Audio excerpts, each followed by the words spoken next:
সিপিএমের সমস্ত নেতা সবসময় তৃণমূলকে প্রাইমারিলি অ্যাটাক করে, এটা কারণটা কি? তৃণমূল কী উইং সেটা তৃণমূল নিজেও জানে না, কিন্তু যখন যে উইংয়ে যে দিকের উইংয়ে বেশি টাকা রাখা আছে সেই উইং, তৃণমূলকে অ্যাটাক করি বলতে পুজো করার মতো কাজ তো করছে না। তো না, এই কেন লক্ষ্মীর ভাণ্ডার অমুক তমুক এইগুলো কী বলো তো, লক্ষ্মীর ভাণ্ডার তো মমতা ব্যানার্জির বাড়ির আলমারি থেকে আসছে না, কিন্তু কথাটা হচ্ছে যে এরকম ধরো বার্ধক্য ভাতা, বেকার ভাতা, বিধবা ভাতা, এগুলো তো বামফ্রন্ট চালু করেছিল।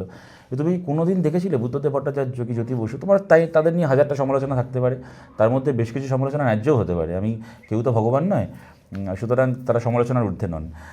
কিন্তু কখনো কল্পনা করতে পারতে এই জিনিস? তুমি তো সাংবাদিকতা করেছো সেই প্রায় গোটা সময়কালটা জুড়ে, যে মঞ্চে দাঁড়িয়ে বুদ্ধদেব ভট্টাচার্য জ্যোতি বসু বলছেন যে এই এলাকায় যারা যারা বার্ধক্য ভাতা পাচ্ছে, বিধবা ভাতা পাচ্ছে, তারা আমার মিটিংয়ে আসেনি কেন, মিছিলে আসেনি কেন?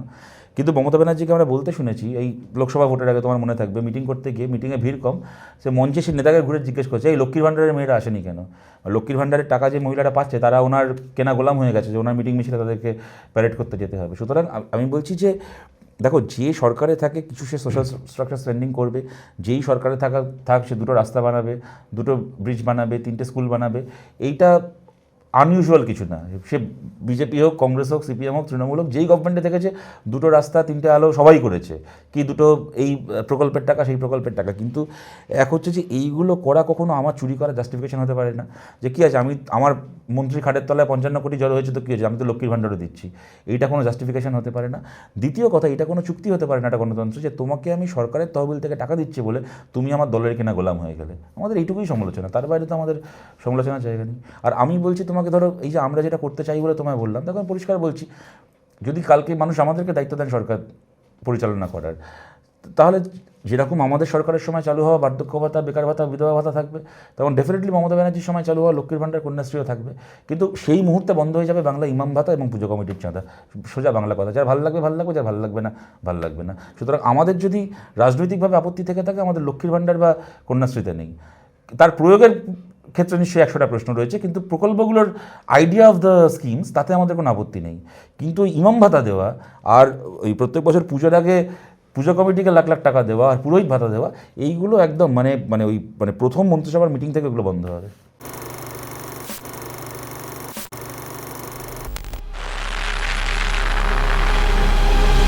নমস্কার, শুরু করছি আমাদের নতুন পডকাস্ট মুখে মুখে। আজকে আমাদের সঙ্গে রয়েছেন সিপিএম নেতা শতরূপ ঘোষ। থ্যাংক ইউ এখানে আসার জন্য, অনেক ধন্যবাদ। প্রথম যে প্রশ্নটা সচরাচর সবাই করবে, শতরূপ যেহেতু এখানে উপস্থিত, সেটা হচ্ছে যে শূন্য থেকে কত দূর যেতে পারে সিপিএম? মানে পেছন দিকে না সামনের দিকে? সামনের দিকে। Sky is the limit. Sky is the limit, সেটা এই বিধানসভা নির্বাচনে কতটা হবে বলে মনে হয়? ধরো আমি যখন ভোটে প্রার্থী, তুমি যদি তখনও আমার কোনো, ধরো প্রচার চলছে, হ্যাঁ, মিছিল মধ্যে যখন কেউ ইন্টারভিউ করছেন বা কিছু করছেন, যদি কখনো দেখো যে আমায় জিজ্ঞেস করেছেন যে কী হবে এই কেন্দ্রের ফলাফল, তুমি জিতবে না হারবে, আপনি জিতবেন না হারবেন, আমি কোনো দিন বলিনি যে হ্যাঁ আমি জিতবো। মানে সেটা কেউ বলতে পারে আমার কনফিডেন্সের অভাব, অথবা আমি আগে থেকে জানতাম হারবো। কিন্তু ঘটনাটা আমি খুব সৎভাবে তোমায় বলছি, আমি কখনো এটা বলতে কমফোর্টেবল নই যে মানুষের রায় আসার আগে আমি একটা রায় আমার দিক থেকে বলে দিলাম বা প্রেডিক্ট করে দিলাম বা হোয়াট এভার। মানে আমার মনে হয় যে কোনো একটা জায়গাতে মানুষের সিদ্ধান্ত নেওয়ার ক্ষমতাকে আন্ডারমাইন করা হয় ওটাকে। আমি বলছি না যে আমি যেটা ভাবছি এটাই ঠিক, যারা বলেন তারা খুব ভুল করেন, হয়তো বলা উচিত যে সেখানে কর্মীদেরকে চাঙ্গা করা, ভোটারদের কাছে একটা কনফিডেন্সের বার্তা দেওয়া, কিন্তু আমার ওটা কখনও সহজাতভাবে আসেনি। সুতরাং আমি সত্যি এটা বলতে পারবো না এর ফলাফল কী হবে, কিন্তু এইটুকু বলতে পারি যে আমরা কতগুলো মানে লক্ষ্য নিয়ে লড়াই করছি। যদি আমরা সুযোগ পাই এবং যে ক্যাপাসিটিতে সুযোগ পাই, যদি আমাদের মানুষ ঠিক করেন যে এই ভোটের পরেও আমাদেরকে রাস্তাতে মিটিং মিছিলেই আমাদের কথা বলতে হবে, আমরা সেটাই সৎভাবে বলবো। যদি ঠিক করেন যে না, আমরা বিধানসভার ভেতর যাবো একটা সার্টেন সংখ্যা নিয়ে এবং বিধানসভার ভেতর দাঁড়িয়ে কথাগুলো বলবো, তাহলে আমরা সেইটা করবো। যদি মানুষ মনে করেন যে আমরা বিধানসভায় গিয়ে সরকার চালানোর দায়িত্ব নেবো, তাহলে তো সরাসরি সেই পলিসিকে ইমপ্লিমেন্ট করতে পারবো। কিন্তু আমাদের কতগুলো লক্ষ্য আছে যেগুলোকে নিয়ে আমরা সৎভাবে লড়াই করছি। আমি আমার জায়গা থেকে এইটুকু বলতে পারি। এটা জনগণের রায়, যে জনগণের রায়কে আমি অমান্য করছি না, এটা খুব ভালো, মানে এটা ডেমোক্রেসিতে এটাই হওয়া উচিত। কিন্তু এরকম অভিযোগ তো উঠছে যে যখন এসআইআর হচ্ছে বা ভোটার রিভিশন হচ্ছে, তখন দেখা যাচ্ছে যে অনেক সময় জনগণটাই হয়তো পাল্টে যায়। হ্যাঁ, ঠিকই তো। তো এবার যদি জনগণটা পাল্টে যায়, তাহলে জনগণের রায় কিভাবে তুমি, মানে সেটা মানুষ চেয়েছে বলে, দেখো আমি এই দুটো তো পাশাপাশি যেতে পারে না। আমি এখনো পর্যন্ত খুব সৎভাবে তোমায় বলছি সুব্রতদা, দেখো আমি রাজনীতি করতে গিয়ে আমি গত যবে থেকে আমার ভোটে সরাসরি অংশগ্রহণ করার বা লড়ার অভিজ্ঞতা হয়েছে, আমি রিগিং, বুথ দখল ইত্যাদিও দেখেছি। কেউ বলতেই পারেন যে সময়টাকে আমি সক্রিয়ভাবে ভোট করিনি, সেই সময় আবার কেউ উল্টো দিক থেকেও সেটা দেখেছেন, তাও কেউ বলতে পারে, আমি সেটাকেও এক কথায় উড়িয়ে দেবো না। আমি আমার মতো করে আমি জানি আমি কী দেখেছি বা আমরা এই সময়কালের মধ্যে কী দেখছি। তুমি যেটা বললে এসআইআর করে ভোটার লিস্টটাকে নিজের সুবিধা মতো তৈরি করে নেওয়াটাও আমরা দেখেছি, যে মানে ভোটাররা সরকার নির্বাচিত করার আগে সরকার এক রাউন্ড ভোটার নির্বাচিত করে দিচ্ছে, তাও আমরা দেখেছি। এখনও পর্যন্ত আমার এইটা ভাবার কোনো কারণ হয়নি যে ভোটের যে ফলাফলগুলো আমরা দেখেছি সেগুলো শুধুমাত্র রিগিং বা শুধুমাত্র এসআইআরের ফল। ডেফিনেটলি সেটা একটা বড় ভূমিকা নিয়েছে, কিন্তু কোনো একটা জায়গাতে মানুষের মতামতের একটা রিফ্লেকশন এখনো পর্যন্ত। তুমি বলছো বিহারেও সেটা আছে, বিহারের ইলেকশন। আমাকে তুমি যদি জিজ্ঞেস করো বিহারে, তুমি যদি বলো যে যেভাবে ইলেকশন কমিশন এসআইআর করেছে থেকেও বড় কথা, যেরকমভাবে ইলেকশন ঘোষিত হয়ে যাওয়ার পরে সরাসরি নীতিশ কুমারকে টাকা ট্রান্সফার করার ছাড় দিয়েছে, এইটা যদি প্যাটার্ন হয়ে যায় তাহলে যে রাজ্যে যেই সরকারে আছে কোনো সরকারকেই বদলানো খুব মুশকিল হয়ে যাবে। আমি এসআইআরের থেকেও বড় বা বেশি করে ওইটাকে আমি ইলেকশন কমিশনের এই পক্ষপাতটাকে আমি বেশি গুরুত্বপূর্ণ বলে মনে করব। বাট হ্যাভিং সেড দ্যাট, আমি এটাও মনে করি, দেখো খেলতে যখন নেমেছো খেলার নিয়ম মেনে খেলতে হবে বা খেলার বাস্তবতা মেনে খেলতে হবে। যখন গঙ্গার দিক থেকে ঝোড়ো হাওয়া হবে তখন সেই মতোই ব্যাটিং করতে হবে বা বল স্পিন করাতে হবে। তখন যদি বলি যে না, ওরা ব্যাট করার সময় হাওয়া দিচ্ছিল না, আমার সময় হাওয়া দিচ্ছে তাই আমি হেরে গেলাম, সেটা একটা কারণ হতে পারে, কিন্তু আলটিমেটলি লোকে সেটাকে মনে রাখবে না। তুমি টেস্টের উদাহরণ দিলে, মানে তো টেস্টের উদাহরণ তো মানে সেটা হচ্ছে একটা লম্বা উদাহরণ, আমাকে লম্বা টিকে থাকতে হবে। সুতরাং তুমি বলছো শূন্য হয়েও টিকে থাকা যায়। আমরা তো টিকে থেকে দেখিয়ে দিলাম, কিন্তু আবার এটাও বলছি তৃণমূল যেদিন তুমি শূন্য ছিলে তাও 100 থেকে একটা সিট কম পাবে, পরের দিন থেকে ওদের তুলসীতলায় বাতি দেওয়ার জন্য কেউ থাকবে না। সেটা তো পরের প্রশ্ন, সেটা যদি হয় তাহলে তখন দেখা যায়। মানে আমি তোমার এটা বলছি, বিজেপি কোনো রাজ্যে শূন্য হয়ে গিয়ে থেকে যেতে পারে, আমাদের রাজ্যেই থেকেছে দীর্ঘদিন। এখন এই মুহূর্তে ভারতের অনেক রাজ্যে বিজেপি শূন্য, কেরালায় আছে, তামিলনাড়ুতে আছে, হ্যাঁ, কংগ্রেস শূন্য হয়ে আছে দিল্লিতে বা অন্য বেশ কিছু রাজ্যে। এই দলগুলো সমস্ত দল টিকতে পারে, কিন্তু তৃণমূলের মতো একটা দল ক্ষমতায় না থাকলে একদিনও টিকবে না। তোমাদের আসল বিদ্বেষ, আমি এটা জিনিস সবসময় খেয়াল করে দেখেছি যে সিপিএম এর সমস্ত নেতা সবসময় তৃণমূলকে প্রাইমারিলি অ্যাটাক করে, এটা কারণটা কি? তৃণমূল কী উইং সেটা তৃণমূল নিজেও জানে না, কিন্তু যখন যে উইংয়ে যে দিকের উইংয়ে বেশি টাকা রাখা আছে সেই উইং তৃণমূলকে অ্যাটাক করি বলতে পুজো করার মতো কাজ তো করছে না তো। না, এই কেন লক্ষ্মীর ভাণ্ডার অমুক তমুক এইগুলো কী বলো তো, লক্ষ্মীর ভাণ্ডার তো মমতা ব্যানার্জির বাড়ির আলমারি থেকে আসছে না, কিন্তু কথাটা হচ্ছে যে এরকম ধরো বার্ধক্য ভাতা, বেকার ভাতা, বিধবা ভাতা, এগুলো তো বামফ্রন্ট চালু করেছিল। তুমি কোনোদিন দেখেছিলে বুদ্ধদেব ভট্টাচার্য কি জ্যোতি বসু, তোমার তাদের নিয়ে হাজারটা সমালোচনা থাকতে পারে, তার মধ্যে বেশ কিছু সমালোচনা ন্যায্যও হতে পারে, আমি কেউ তো ভগবান নয়, সুতরাং তারা সমালোচনার ঊর্ধ্বে নন। কিন্তু কখনো কল্পনা করতে পারতে এই জিনিস, তুমি তো সাংবাদিকতা করেছো সেই প্রায় গোটা সময়কালটা জুড়ে, যে মঞ্চে দাঁড়িয়ে বুদ্ধদেব ভট্টাচার্য জ্যোতি বসু বলছেন যে এই এলাকায় যারা যারা বার্ধক্য ভাতা পাচ্ছে, বিধবা ভাতা পাচ্ছে, তারা আমার মিটিংয়ে আসেনি কেন, মিছিলে আসেনি কেন। কিন্তু মমতা ব্যানার্জিকে আমরা বলতে শুনেছি এই লোকসভা ভোটের আগে, তোমার মনে থাকবে, মিটিং করতে গিয়ে মিটিংয়ে ভিড় কম, সে মঞ্চে সে নেতাকে ঘুরে জিজ্ঞেস করছে এই লক্ষ্মীর ভাণ্ডারের মেয়েরা আসেনি কেন। লক্ষ্মীর ভাণ্ডারের টাকা যে মহিলারা পাচ্ছে তারা ওনার কেনা গোলাম হয়ে গেছে, যে ওনার মিটিং মিছিলে তাদেরকে প্যারেড করতে যেতে হবে। সুতরাং আমি বলছি যে দেখো, যে সরকারে থাকে কিছু সে সোশ্যাল স্ট্রাকচার স্পেন্ডিং করবে, যেই সরকারে থাক সে 2টো রাস্তা বানাবে, 2টো ব্রিজ বানাবে, 3টে স্কুল বানাবে, এইটা আনইউজুয়াল কিছু না। সে বিজেপি হোক, কংগ্রেস হোক, সিপিএম হোক, তৃণমূল হোক, যেই গভর্নমেন্টে থেকেছে 2টো রাস্তা, 3টে আলো সবাই করেছে, কি 2টো এই প্রকল্পের টাকা সেই প্রকল্পের টাকা। কিন্তু এক হচ্ছে যে এইগুলো করা কখনো আমার চুরি করা জাস্টিফিকেশন হতে পারে না, যে কী আছে আমার মন্ত্রী খাটের তলায় 55 কোটি জড়ো হয়েছে তো কী হয়েছে, আমি তো লক্ষ্মীর ভাণ্ডারও দিচ্ছি, এইটা কোনো জাস্টিফিকেশন হতে পারে না। দ্বিতীয় কথা, এটা কোনো চুক্তি হতে পারে না একটা গণতন্ত্র, যে তোমাকে আমি সরকারের তহবিল থেকে টাকা দিচ্ছি বলে তুমি আমার দলের কেনা গোলাম হয়ে গেলে। আমাদের এইটুকুই সমালোচনা, তার বাইরে তো আমাদের সমালোচনার জায়গা নেই। আর আমি বলছি তোমাকে, ধরো এই যে আমরা যেটা করতে চাই বলে তোমায় বললাম, দেখো আমি পরিষ্কার বলছি, যদি কালকে মানুষ আমাদেরকে দায়িত্ব দেন সরকার পরিচালনা করার, তাহলে যেরকম আমাদের সরকারের সময় চালু হওয়া বার্ধক্য ভাতা, বেকার ভাতা, বিধবা ভাতা থাকবে, তখন ডেফিনেটলি মমতা ব্যানার্জির সময় চালু হওয়া লক্ষ্মীর ভাণ্ডার, কন্যাশ্রীও থাকবে। কিন্তু সেই মুহূর্তে বন্ধ হয়ে যাবে বাংলা ইমাম ভাতা এবং পুজো কমিটির চাঁদা। সোজা বাংলা কথা, যার ভালো লাগবে ভালো লাগবে, যার ভালো লাগবে না ভালো লাগবে না। সুতরাং আমাদের যদি রাজনৈতিকভাবে আপত্তি থেকে থাকে, আমাদের লক্ষ্মীর ভাণ্ডার বা কন্যাশ্রীতে নেই, তার প্রয়োগের ক্ষেত্রে নিশ্চয়ই 100টা প্রশ্ন রয়েছে, কিন্তু প্রকল্পগুলোর আইডিয়া অফ দ্য স্কিমস তাতে আমাদের কোনো আপত্তি নেই। কিন্তু ইমাম ভাতা দেওয়া আর ওই প্রত্যেক বছর পুজোর আগে পুজো কমিটিকে লাখ লাখ টাকা দেওয়া আর পুরোহিত ভাতা দেওয়া, এইগুলো একদম মানে প্রথম মন্ত্রিসভার মিটিং থেকে এগুলো বন্ধ হবে। প্রথমে এটা তুমি কি করে বলছো? কারণ এই আজকের যুগে একটা রিলিজিয়নও তো খুব একটা ইম্পর্টেন্স, রিলিজিয়নের ইম্পর্টেন্সকে অস্বীকার করেছে, বা তার রিয়েলিটিকে কে অস্বীকার করেছে, তার বাস্তবতাটাকে কে অস্বীকার করেছে। ধরো আমি বলছি, ধরো আমরা তো 34 বছর গভর্নমেন্ট চালিয়েছি, আর যদি ধরো কাউকে জিজ্ঞেস করা হয় যে এই 34 বছরে পশ্চিমবাংলায় স্কুল কলেজ রাস্তাঘাট হাসপাতালের উন্নয়ন কত ভালো হয়েছে, তো এতে তুমি বামফ্রন্টকে কত দেবে? কেউ বলতে পারে 100 বামফ্রন্ট সরকারকে 60 দেবো, 70 দেবো, 80 দেবো, কেউ বলতে পারে 20 দেবো, কেউ বলতে পারে 5 দেবো, 0 দেবো, কোনো কাজ করতে পারেনি। কিন্তু যদি জিজ্ঞেস করা হয় যে পশ্চিমবাংলায় এই যে 34 বছর বামফ্রন্টের সরকার চললো, যাতে বাংলার প্রত্যেকজন মানুষ নিজের ইচ্ছে মতো নিজের ধর্ম পালন করতে পারেন, এই পরিবেশটাকে বজায় রাখার ক্ষেত্রে বামফ্রন্টকে তুমি 100 কত দেবে? আমাদের অতি বড় শত্রু, অতি বড় সমালোচক বলতে বাধ্য বামফ্রন্টকে 100 দেবো। হাত তুলে একটা লোক বলুক যে বামফ্রন্ট যখন রাজ্যে সরকার চালিয়েছে, জ্যোতি বসু বুদ্ধদেব ভট্টাচার্য কখনো মমতা ব্যানার্জির মতো ওই সকালবেলা কালীঘাটে পুজো দিয়ে দুপুরবেলা রেড রোডে নামাজ পড়ে বিকেলবেলা গঙ্গার ঘাটে গিয়ে ছট পুজোর কলা ভাসায়নি। না, সেটা তো তোমাদের ধরো ঘোষিত পজিশন। ঘোষিত পজিশনকারী রাষ্ট্র ধর্মে অংশগ্রহণ করবে না সেটা নয়, প্রত্যেকজন ব্যক্তি মানুষ তার নিজের ইচ্ছে মতো নিজের ধর্মীয় আচার পালন করবেন এবং রাষ্ট্র তার সেই অধিকারকে পাহারা দেবে, এটাও আমাদের ঘোষিত পজিশন। আমি এটাই বলার চেষ্টা করছি। তার জন্য রাষ্ট্রের পেট্রোনাইজেশন দরকার হয় না ধর্মের জন্য। আমি টাকা দিয়ে তোমার সেই সেই একসময় কথা ছিল না যে ঠাকুর তোমায় কে চিনত, যদি না চেনা তো অচিন্ত। মমতা ব্যানার্জি না থাকলে কি দুর্গাপুজো হতো না পশ্চিমবাংলায়? উনি 1 লাখ টাকা দিচ্ছেন বলে পুজো হচ্ছে। কিন্তু আমি একটা ক্লাবকে 1 লাখ টাকা দিচ্ছি বলে সেই পুজোর মানে ভেতরে একটা দুর্গার মূর্তি থাকবে আর বাইরে 5টা মমতা ব্যানার্জির মুখের ছবি থাকবে।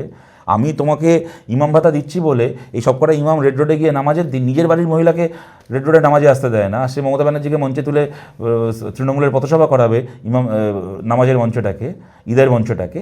এইটাকে বন্ধ করতে হবে। রাষ্ট্রের এই ধর্মীয় ক্ষেত্র দেখো সভ্যতা একটা জিনিস না, খুব আমার মনে হয় যে আমাদের বোঝাপড়াটাও একটুখানি পরিষ্কার করে আমাদেরও বলার প্রয়োজন রয়েছে। অনেকে ভাবেন যে এইটা আমাদের কাছে না রাজনীতিকে ধর্মমুক্ত করার জায়গা। ডেফিনেটলি আমরা চাই রাজনীতি ধর্মমুক্ত হোক, কিন্তু আমরা চাই কিন্তু ধর্মীয় পরিসরগুলোও রাজনীতিমুক্ত হোক।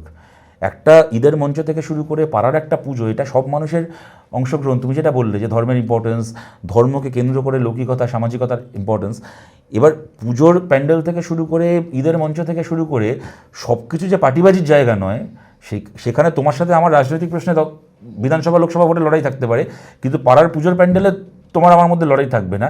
এই যে বেসিক সামাজিক পরিসরটা না, এইটাও নষ্ট হয়ে যাচ্ছে এই রাজনৈতিক হস্তক্ষেপে। যে আমি তোমার একটা এক্সাম্পল দিচ্ছি, দমদমে 2 বছর না 3 বছর আগে একটা পুজো হলো, চাকদাতেও একই জিনিস হলো। দুর্গা ঠাকুরের প্যান্ডেলে দুর্গা মূর্তি বানিয়েছে মমতা ব্যানার্জির মতো করে। সে নীলপা সাদা শাড়ি পরে দুর্গা দাঁড়িয়ে আছে, হাতে 10টা হাতে, কোথায় কন্যাশ্রীর ফাইল, কোথায় এই ফাইল সেই ফাইল। আমি বলছি দেখো মানসিকতাটা কি, যে ভাই তুমি সিপিএম হও, তুমি কংগ্রেস হও, তৃণমূল হও, যে হও, পুষ্পাঞ্জলি দেবে আমাদের দিদির সামনে, পোষালো নাহলে বাড়ি যাও। আমি বলছি এই যে একটা সর্বগ্রাসী, এই যে একটা রাজনৈতিক দখলদারি, আমরা কিন্তু একজন ধর্মপ্রাণ মানুষকেও তার ধর্মীয় পরিসরটা ফিরিয়ে দিতে চাই। এই আমাদের লড়াইটা কিন্তু সেইটাও। সেটা তো বুঝলাম, কিন্তু এই জিনিসটা তো দুর্গাপুজো নিয়ে হ্যাঁ দীর্ঘদিন ধরেই চালু আছে। তুমি নিশ্চয়ই জানো যে বাংলায় ওই প্রাচীন দুর্গাপুজো যেগুলো খুব উত্তর কলকাতার খুব বনেদি একটি বাড়ি, আমি নাম করছি না, তারা একবার বড়লাটকে ডেকেছিলেন তাদের পুজো দেখতে, এবং সেইবারে দুর্গামূর্তিটা বানানো হয়েছিল রানী ভিক্টোরিয়ার মুখের আদলে। তো এই জিনিসটা তো আমাদের দুর্গাপুজোয় থাকেই, মানে কখনো অসুর বানানো হয় এর মুখকে নকল করে। এর কারণেই আমরা মনে করেছিলাম যে ব্রিটিশ চলে গিয়ে ভারতে গণতন্ত্র প্রতিষ্ঠিত হওয়ার ফলে বোধহয় আমরা ফিউডালিজম থেকে ডেমোক্রেসির দিকে, হয়তো ক্যাপিটালিস্ট ডেমোক্রেসি, কিন্তু ডেমোক্রেসির দিকে এগোলাম। মমতা বন্দ্যোপাধ্যায় এসে যে এই যে আবার সামন্ত ব্যবস্থায় ফেরত যাচ্ছেন, তোমার কথার থেকে আমি তোমার সাথে এগ্রি করেই এটা বলছি যে উনি যে লাট সাহেবের মতো, লাটনি বলে না কি বলে মহিলা লাট সাহেবকে আমি জানি না, যাই হোক কিছু একটা হয়েছেন। তো আমরা চাই ওই বড় লাটদের জমানা শেষ করে আবার মানুষের যে গণতান্ত্রিক পরিসরে পুজো, সেটাই। কিন্তু গণতান্ত্রিক পরিসরে এবং এই জিনিসটা করতে গেলে যেটা লাগে সেটা হচ্ছে একটা মাস বেস।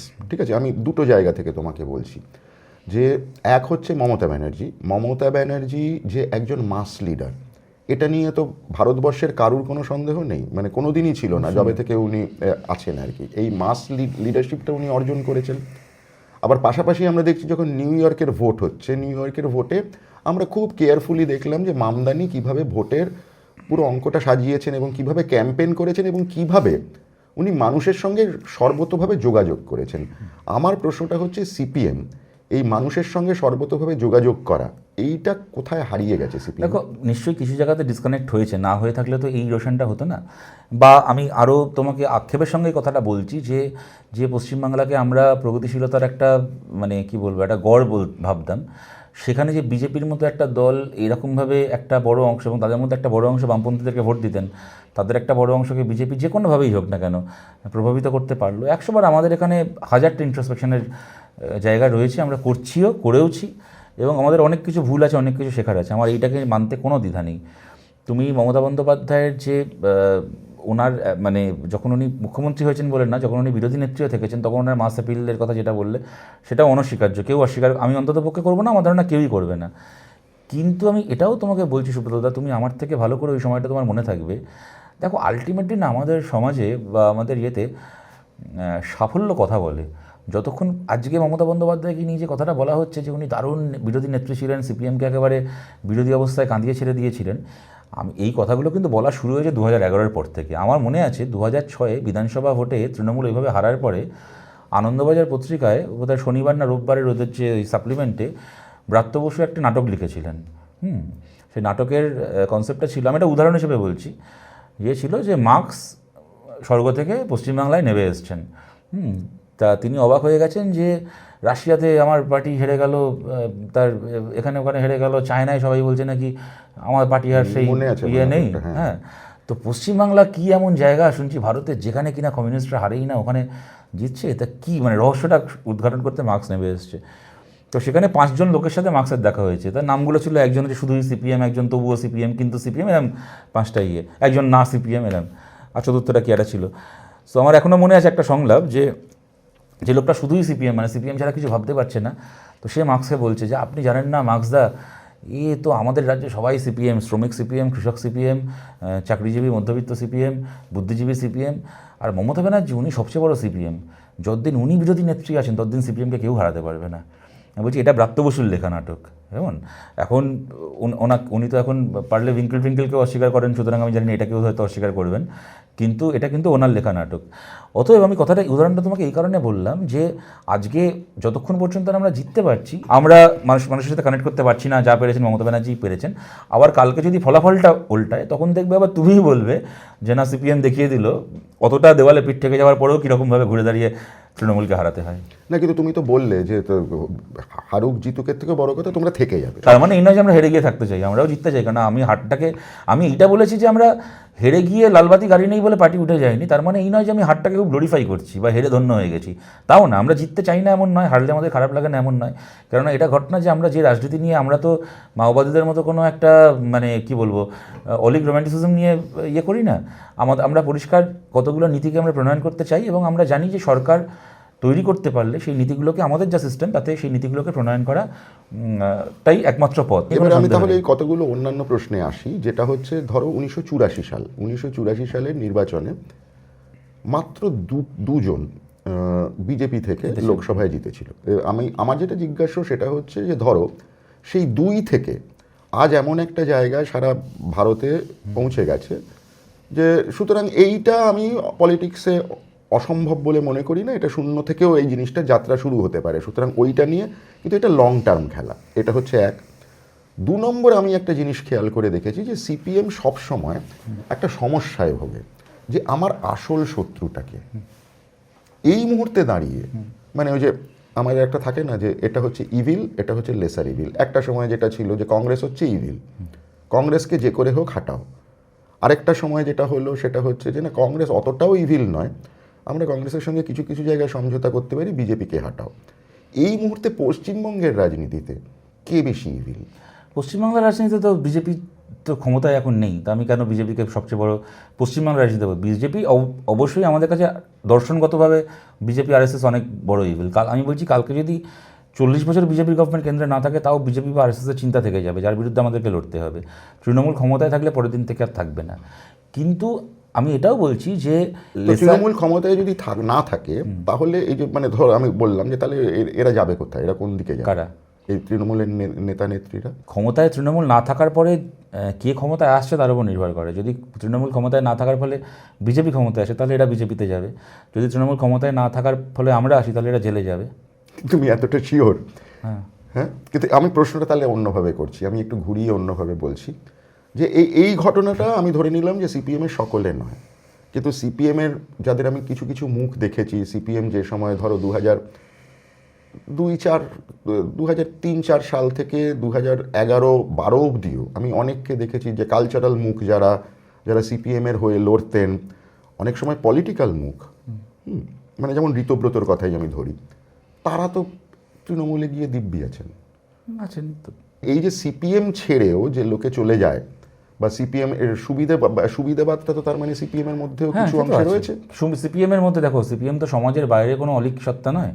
সমাজের যা যা কিছু কালিমা, সেটা ধরো সে তুমি সুবিধাবাদ বলো, সে তুমি মানে পেট্রিয়ার্কি বলো, হ্যাঁ, বা পুরুষতন্ত্র বলো, সে তুমি যাই বলো না কেন, কিছু অর্থে দুর্নীতি বলো, তার কথা তো ডেফিনেটলি আমাদের গায়েও লাগে। আমি কেন বলতে যাবো যে সিপিএম একেবারে মানে যাকে বলে মানে একদম দুধ কা ধুলা হুয়া কিছু, কিন্তু কি আমাদের মধ্যেকার প্রত্যেক দিনের স্ট্রাগলটা কি, যে আমি এই যে কাদা মাটিগুলো গায়ে লাগছে সেগুলোকে আমি গা থেকে ঝেড়ে ফেলবো নাকি এগুলো গায়ে নিয়ে চলবো, সেই প্র্যাকটিসটা করি। যে করতে পারলো, যে পারলো না। আমাদের কাছে কি সুযোগ ছিল না? আমাদের কাছে কি কখনো প্রস্তাব আসে না বা আসেনি কখনো অন্য কোনো দলে যেতে? মানে তোমার কাছে এসছে? হ্যাঁ, না আসার কি আছে? এখনো আসে? এখন তারিখ মনে নেই লাস্ট কবে এসছে, বাট হ্যাঁ মানে এসছে তো বহুবার। কিন্তু দেখো, ওটা যার কাছে যার ওটা মনে হয়েছে যে ওটাই আমার মুখ্য জীবনের, মানে মায়ের পেট থেকে জন্মেছি যখন এমএলএ এমপি হতেই হবে এই মুহূর্তে, তো তার কথা আলাদা। সেটা আমি খালি সিপিএম বলবো কেন, যে কোনো দলই। আবার যার সেই ইচ্ছে করেনি তার করেনি, সুতরাং। আচ্ছা, তার মানে তুমি বলছো যে কিছুটা ক্ষমতার লোভে, মানে এমএলএ মন্ত্রী ক্ষমতার লোভে হতে পারে, টাকার লোভে হতে পারে, সেটা কোনো কম্পালশন থেকে হতে পারে, হয়তো ব্ল্যাকমেলড হয়েছে কেউ কোথাও। আমি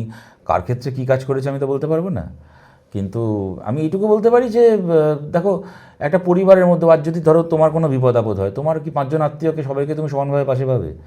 হ্যাঁ, সুতরাং এগুলো তো হয়ই, একটা পরিবারের ক্ষেত্রে এটা সত্যি, যে কোনো দলের ক্ষেত্রে সত্যি এটা। হ্যাঁ, তো ধরো আমি অন্যভাবে, আমি জাস্ট তোমার একটা উদাহরণ হিসেবে বলছি, ধরো ইন্ডাস্ট্রিতে তোমাদের যারা কলিগ ছিল, কখনো এরকম তোমরা এই মুহূর্তে তোমাদের যে একটা ফেস যাচ্ছে বা গেছে, তুমি যাকে হয়তো ভেবেছিলে যে এই লড়াইয়ে সে একদম শেষ অবধি দাঁড়িয়ে থাকবে, সে ফেসবুকে ভিডিও পোস্ট করে ক্ষমা চাইছে, আবার যাকে তুমি হয়তো ভাবোনি যে এতদিন টিকে থাকবে সেও টিকে আছে। এগুলো তো হয় কত সময়। এগুলো তুমি বলছো যে ওই রকমই একটা সিনেমার মতোই একটা কিছু আমি চলতে বলছি যে থাকে। দেখো, যে সিনেমা করছে, যে মাঠে ধান চাষ করছেন, যিনি একটা রাজনৈতিক দল করছেন, কেউই তো মনুষ্য সমাজের বাইরে না। সুতরাং মনুষ্য সমাজের ভালো খারাপ সব কিছু আমাদের সবার মধ্যে থাকবে। আমি রাজনৈতিক দলের জায়গা থেকে তোমাকে একটা কথা বলতে পারি সুব্রতদা, দেখো একটা দল থেকে কী বলো তো, কে ছেড়ে, এটা আমি খালি আমার দলের ক্ষেত্রে বলছি না, যে কোনো দলের ক্ষেত্রেই কে চলে যাবে সেইটাকে না আটকানোর ক্ষমতা কোনো দলের নেই। এখানে কাউকে তো আর গলায় বকলেস দিয়ে বেঁধে রাখা যাবে না। যেটা একটা সুস্থ রাজনীতির স্বার্থে আমরা যেটা করতে পারি, যে কোনো রাজনৈতিক দল, তা হচ্ছে আমার দলে কারোর এরকমভাবে ঢোকাটাকে আমি আটকাতে পারি।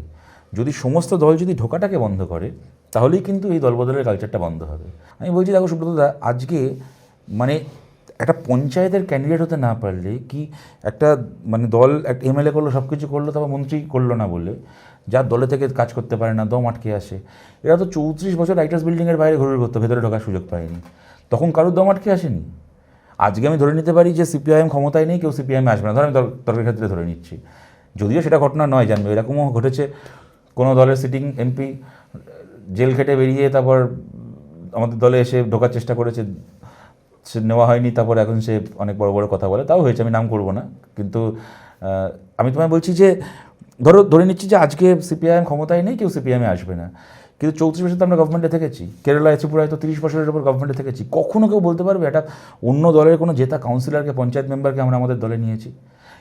দেখো ইকোনমিক্সে কী বলো তো, মার্কেটের না সাপ্লাই যতই থাকুক, যদি ডিমান্ড না থাকে কোনো প্রোডাক্টের, সেই মালের দাম থাকে না। দল বদলের ডিমান্ড ছিল না। আমি এইটা সুতরাং কিন্তু দল বদল উদাহরণ হয়নি। দিতে পারি যে তোমরা, দাও, আমি দাও। তোমাকে বলছি যে সেটা হচ্ছে 1988 87-এর কর্পোরেশন ইলেকশন কলকাতা। হ্যাঁ, তখন যেটা হয়েছিল, একটা বড় অংশ কংগ্রেসের সঙ্গে মানে তাদের মধ্যে একটা ওই ইয়ে হলো, ঝামেলা হলো, যখন ওরা মুভ করলো, নো কনফিডেন্স মুভ করলো, তারা কংগ্রেসের ওই ইয়েকে সমর্থন করলো না, কংগ্রেসের যে ইয়ে ছিলেন। কিন্তু আমি বলছি যে একটা সিট থেকে সেরকম তো আরও 10-5টা উদাহরণ আমি মনে করলে দিতে পারি। ইংলিশ বাজারে 2001-এ যখন জোট হলো, কৃষ্ণেন্দ্রনারায়ণ চৌধুরীরা পাল্টা ক্যান্ডিডেট দিল, ভাগাভাগিতে ভোট কাটাকাটিতে আমরা জিতলাম। আমি সেটা তো দলবদল নয়, আমি তোমাকে এইটা বলছি যে একটা দল থেকে প্রতীকে ধরো তুমি জিতেছো, তুমি বিধানসভার ভেতরে বলছো যে আমি এই দলের এমএলএ, বিধানসভার বাইরে অন্য দলের মিটিং মিছিল করছো। হ্যাঁ, তুমি একটা দল থেকে জেতা এমএলএশিপ কি কাউন্সিলরশিপ রেখে দিয়ে অন্য দলে রাজনৈতিকভাবে যোগ দিয়েছো, তার দলের নেতা হয়ে বসে আছো, তার ব্লক সভাপতি, জেলা সভাপতি, হ্যান্ড সভাপতি, আর বিধানসভা লোকসভার ভেতর তোমার আসন, তোমার মানে জেতা ইয়েটাকে না ছেড়ে দলের প্রতীকে তুমি একটা অন্য দলের নাম করে সেইটাকে ধরে রেখে দিয়েছো। আমি বলছি এইটা কি কখনো দেখেছো? আমি বলছি পারবে না। তুমি ত্রিপুরা বলো, কেরালা বলো, পশ্চিমবাংলা বলো, একটা উদাহরণ দেখাতে পারবে না। ধরো আমাদের সরকারের সময় আমি তোমাকে বলছি, ধরো বহরমপুর বলো, তোমার মেদিনীপুর শহর বলো, তোমার নবদ্বীপ বলো, কৃষ্ণনগর বলো, রায়গঞ্জ বলো, তোমাকে একটার পর একটা মিউনিসিপ্যালিটি বলে যাব। কলকাতা কর্পোরেশন বছরের পর বছর বিরোধীরা চালিয়েছে, কখনো কংগ্রেস, কখনো তৃণমূল চালিয়েছে। আর আজকে একটা অন্য স্টুডেন্টস ইউনিয়ন কেউ চালাতে পারে না। তৃণমূল ছাড়া। তুমি তুমি কর্পোরেশন মিউনিসিপ্যালিটি ছেড়ে দাও, স্টুডেন্টস ইউনিয়ন চালাতে পারে না। হ্যাঁ, সুতরাং একটা একটা 108টা পুরসভায় ভোট হলো, একটা তাহিরপুর আমরা জিতলাম, একটা ওই ঝালদা পুরসভা তাই হলো, একজন নির্দল কংগ্রেসকে সমর্থন করলো, কংগ্রেসের ভোট হবে। 108টা পুরসভার মধ্যে একটা পুরসভা দখল করার জন্য একটা লোককে প্রথমে খুন করলো কংগ্রেসের তপন কান্দুকে, তারপর সে খুনের যে সাক্ষী তাকে খুন করলো। দুটো মানুষকে জাস্ট খুন করে ফেললো, কেন না আমার একটা কাউন্সিলর পাবো, আমি একটা পুরসভা দখল করবো, ওইটুকু একটা মিউনিসিপ্যালিটি দখল করবো। আমি বলছি এটা তুমি দেখাতে পারবে না সুব্রত। দেখো আমাদের তুমি 10টা অন্য দোষ দিতে পারো, তার মধ্যে ডেফিনেটলি কিছু ক্ষেত্রে দোষ আছে, ত্রুটি আছে, কাজের দুর্বলতা রয়েছে, কিন্তু এইরকমভাবে মানে সর্বগ্রাসী একটা আত্মসমীক্ষণের জায়গা থেকে যদি আমি একটা কথা বলি, সেটা হচ্ছে যে একটা সময় মানে বিশেষ করে ওই 2007-08 এই সময়টা থেকে শুরু করে একটা জিনিস যেটা সবার মনে ধারণা হয়েছিল যে সিপিএম মানে হচ্ছে একটা বয়স্ক ভারিক্কি মানুষ ছাড়া সিপিএমের কেউ নেই। এটা দীর্ঘদিন তারপরেও ছিল, ইনফ্যাক্ট এখনও অনেকের এরকম একটা ধারণা রয়েছে। এইখানে তোমার সিপিএমের নতুন ব্রিগেড, ইয়াং ব্রিগেড কিভাবে কাজ করছে এবং কতটা অ্যাক্টিভ? দেখো 2006 সালের 7-8-এর কথা যেহেতু তুমি বললে, আমি তোমার মনে থাকবে 2006-এ আমাদের যে প্রার্থী তালিকা ছিল, আমার যতদূর মনে পড়ছে 294 জনের মধ্যে 135 না 40 জন নতুন প্রার্থী ছিলেন সে বছরও। হ্যাঁ, ওই বিধানসভায় সে বছর মানে সিটিং মন্ত্রী অনেকে, তারা সেবার আর প্রার্থী হননি, তাও হয়েছে। কিন্তু আমি তোমাকে বলছি, আর এই দেখো আমাদের দলের ক্ষেত্রে একটা ব্যাপার কী বলো তো, দেখো আমাদের দলে তো এরকমভাবে মানে অমুক পরিবারের ছেলে কি তমুক পিসির ভাইপো সে একদম প্যারাশুটেড হয়ে দলের নেতা হয়ে গেল, এইটা হয় না। আমাদের দলে যেহেতু নিচ থেকে কাজ করে একটা বিভিন্ন দায়িত্ব তাকে পার্টি দেয়, তো স্বাভাবিক নিয়মেই হয়তো তার একটা সময় লাগে। মানে আমি যদি ধরো আমাকে এখন আমার বাবার ছেলে কি পিসির ভাইপো বলে ওপর থেকে চাপিয়ে দেওয়া হয়, আমি যে বয়সে দলের সর্বোচ্চ নেতা হব, যদি আমাকে একদম বুথ থেকে কাজ করতে করতে একটা জায়গায় যেতে হয়, নিশ্চয়ই আরেকটু বেশি সময় স্বাভাবিক নিয়মেই লাগবে। আর 3 নম্বর কথা আমি তোমায় বলছি, তুমি এটা বলছো তো সিপিএমকে নিয়ে ধারণা, তাও তুমি বলো তো 90 দশক থেকে তুমি যদি আজকে দেখো সিপিআইএমের কতজন রাজ্য সম্পাদক এবং কতগুলো জেনারেশনকে তুমি এর মধ্যে দেখেছো। একটা সময় ধরো 90 দশকে ছিল শৈলেন দাশগুপ্ত, তারপর অনিল বিশ্বাস, তারপর বিমান বসু, অনিল দা বিমান দা নয় ঠিক আছে একই জেনারেশনের, তারপরে সূর্যকান্ত মিশ্র, এখন মোহাম্মদ সেলিম। আর তখন তৃণমূলের ছিল তখনও মমতা ব্যানার্জি, এখনও মমতা ব্যানার্জি, মানে মানে মমতা ব্যানার্জির যখন যেরকম বয়স, তৃণমূলের লিডারশিপেরও অ্যাভারেজ বয়স তখন সেরকম। মানে উনি যখন 45 তখন 45, যখন উনি 70 তখন 70, তাই না? সুতরাং আমার মনে হয় যে এই কম্প্যারিজনটা বা এই অভিযোগটা আমাদের প্রতি একটু আনফেয়ার। তবে এখন তুমি যাদের কথা বললে, দেখো আমাদের তরুণ কর্মী, আমি এখানে তোমার দুটো কথা বলি। প্রথম কথা হচ্ছে যাদেরকে টেলিভিশনে বা খবরের কাগজে যাদেরকে দেখা যায়, তারাই একমাত্র আমাদের যুব ব্রিগেড নয়, এটা হয়তো একটা কমন পারসেপশন। কিন্তু ধরো কোভিডের সময় যে রেড ভলান্টিয়াররা আমাদের জেলায় জেলায় গ্রামে গ্রামে কাজ করেছে, হ্যাঁ, অক্সিজেনের সিলিন্ডার নিয়ে বাড়ি বাড়ি খবরের কাগজে তো তোমাকেই বেশি দেখা যায়।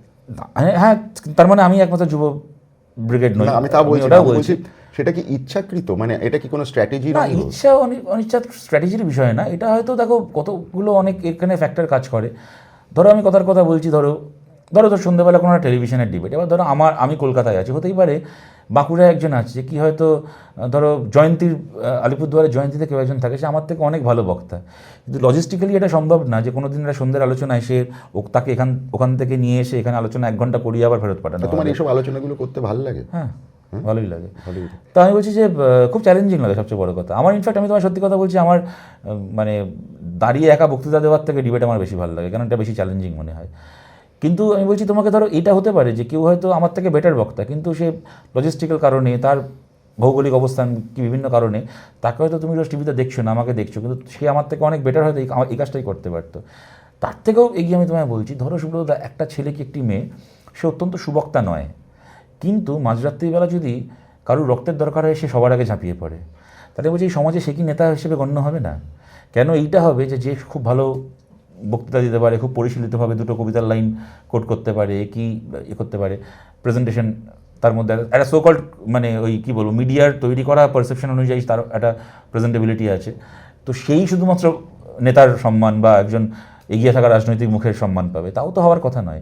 সুতরাং আমি এটাই বলছি যে আমাদের দলের যুব ব্রিগেড মানে খালি ধরো এই তুমি আমার কথাই বলো, কি বলো, সৃজন বলো, প্রতিকূল বলো, মীনাক্ষী বলো, দীপশিতা বলো, এরাই খালি নয়, তার বাইরেও ধরো যে ছেলেটা কি যে মেয়েটা তুমি তো নামও জানো না, কিন্তু রেড ভলান্টিয়ার হিসেবে সেই সময় কোভিডের সময় নিজে অসুস্থ হয়ে পড়েছে, তার সত্ত্বেও সে কমিউনিকেশন চালিয়ে গেছে, সে অক্সিজেন সিলিন্ডার নিয়ে বাড়ি বাড়ি ছুটে গেছে।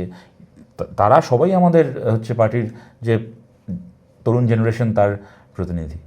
এখানে আমি তোমাকে তাহলে এই জিনিসটা জিজ্ঞেস করতে চাই যে ধরো আমি যে সময় জন্মেছি, মানে ৭৭-এ সিপিএম আসার আগে একটা দীর্ঘ সময় আমি দেখেছি আমার ছোটোবেলায়, মানে সিপিএম যখন এসছে তখন আমি ক্লাস 9-10-এ এরকম একটা জায়গায় আমি তখন রয়েছি আর কি। তার আগে আমি দীর্ঘ একটা সময় দেখেছি, এবং কলকাতা শহর মূলত সবসময় কংগ্রেস জিতত। কিন্তু সিপিএমের একটা মেথড ছিল, সেই মেথডটা যেটা ছিল সেটা হচ্ছে প্রত্যেক মাসের প্রথম দিকে বাড়িতে এসে 10 পয়সার কুপন দেওয়া। আমি বিকাশদাকে আসতে দেখেছি আমার বাড়িতে, মানে বিকাশ রঞ্জন ভট্টাচার্য, উনি আমাদের পাড়াতেই থাকতেন, যদু ভট্টাচার্য লেনে, উনি ওখানে থাকতেন। আমাদের বাড়িতে দুটো 10 পয়সা দিয়ে দুটো এরকম কুপন দিতেন, কুপন কাটা হতো আর কি। তো এইটা আমরা দেখেছি, এটা ভালো মন্দ থেকে বড় কথা, এটা একটা অদ্ভুত জনসংযোগ। এই জনসংযোগটা নেই কেন এখন? এই যে 10 পয়সার কুপন নেই তা কিন্তু নয়, যায়, তুমি দাও না বোধ হয় আজকাল, আর ওই কারণে যায় না তোমার কাছে, মানে গিয়ে গিয়ে না শুনে শুনে বোধ হয় হতাশ হয়ে গেছে। না, but on a serious note আমি বলছি যে যিনি না বলছেন তার কাছে আরো বেশি করে বারবার যাওয়া উচিত। আমি এটা আমি মজা করলাম। আমার কাছে এসেছিল কিছুদিন আগে একটা, ওই হ্যাঁ গেছিল কিছুদিন আগে, ওই তোমাদের একটা ইয়ে তৈরি হবে কিছু একটা। কত দিলে? 100 টাকা। তা ঠিক আছে, তাহলে দেখো পরের মাসে যাবে আবার। তা না, বাট আমি বলছি কোথাও যদি এই খামতি হয়ে গিয়ে থাকে ডেফিনেটলি আমাদের সেটা দেখা। তুমি যেটা বললে সঠিক, মানে টাকার থেকে বড় কথা জনসংযোগটা। দেখো সত্যি কথা বলতে আমাদের পার্টি তো দেখো এইটা ছাড়া আর কোনো সোর্স অফ ফান্ডও নেই। কেননা আমাদের দল তো দেখো, আমরা ইলেকট্রাল বন্ডে টাকা নিই না, আমরা কোনো কর্পোরেটের কাছ থেকে, এবং ইলেকট্রাল বন্ডের তো সিস্টেমটা চালু করলো বিজেপি কয়েকদিন আগে, আমরাই তার বিরুদ্ধে লড়াই করে ওটাকে আটকালাম। আমরা 1 পয়সা নিইনি। দেখো আমাদেরও তো গভর্নমেন্ট আছে কেরালাতে, তামিলনাড়ুতে আমাদের জোট সরকার চলছে, এবং ত্রিপুরাতে আমরা প্রধান বিরোধী দল, পশ্চিমবাংলাতে আমাদের একটা পলিটিক্যাল প্রেজেন্স রয়েছে, কি রাজস্থানে আমাদের এমপি এমএলএ রয়েছে। আমরা যদি চাইতাম, এরা যদি হাজার হাজার কোটি টাকা পায়, তাহলে কয়েকশো কোটি টাকা কর্পোরেট ডোনেশন কি আমরাও পেতাম না? ইলেকট্রাল বন্ডের টাকা আমরা তো নিইনি। আমরা যেহেতু কোনো কর্পোরেট ফান্ডিং নিই না, ইলেকট্রাল বন্ডের আগেও নিই না, পরেও নিইনি, তো সুতরাং তুমি ঘটনাটা মনে থাকবে, সেই আম্বানিরা একবার, অনিল আম্বানি বোধ হয়, সেই সমস্ত পলিটিক্যাল পার্টিকে ভোটের আগে তাদের রিপ্রেজেন্টেশন অনুযায়ী পার্লামেন্টে টাকা দিয়েছিল, আমরা আমাদের টাকাটা ফেরত দিয়ে দিয়েছি, আমরা বলছি নেবো না টাকা। তো আমাদের কাছে তো এই মাস কালেকশন ছাড়া আমাদের তো অন্য কোনো সোর্স অফ ফান্ডও নেই। হ্যাঁ, সুতরাং এটা করা হয় যদি কোথাও। জনশক্তি বিক্রি করে পয়সা আসে না খরচা হয়? দেখো আজকের দিনে কোন খবরের কাগজ বিজ্ঞাপন ছাড়া খালি বিক্রির টাকায় চলতে পারে বলো? আর গণশক্তিকে তো এই ক্রাইসিসটা ফেস করতে হয়, কারণ গণশক্তিতে বিজ্ঞাপন দেওয়াটা একদম সিদ্ধান্ত নিয়ে সরকার বন্ধ করে দিয়েছিল। হ্যাঁ, এবং খালি সরকারি বিজ্ঞাপন বন্ধ বলে নয়, মানে বেসরকারি বিজ্ঞাপনও যাতে গণশক্তি না পায় তার জন্য যাবতীয় রকমের মানে একটা কি বলবো অবরোধ তৈরি করা হয়েছিল।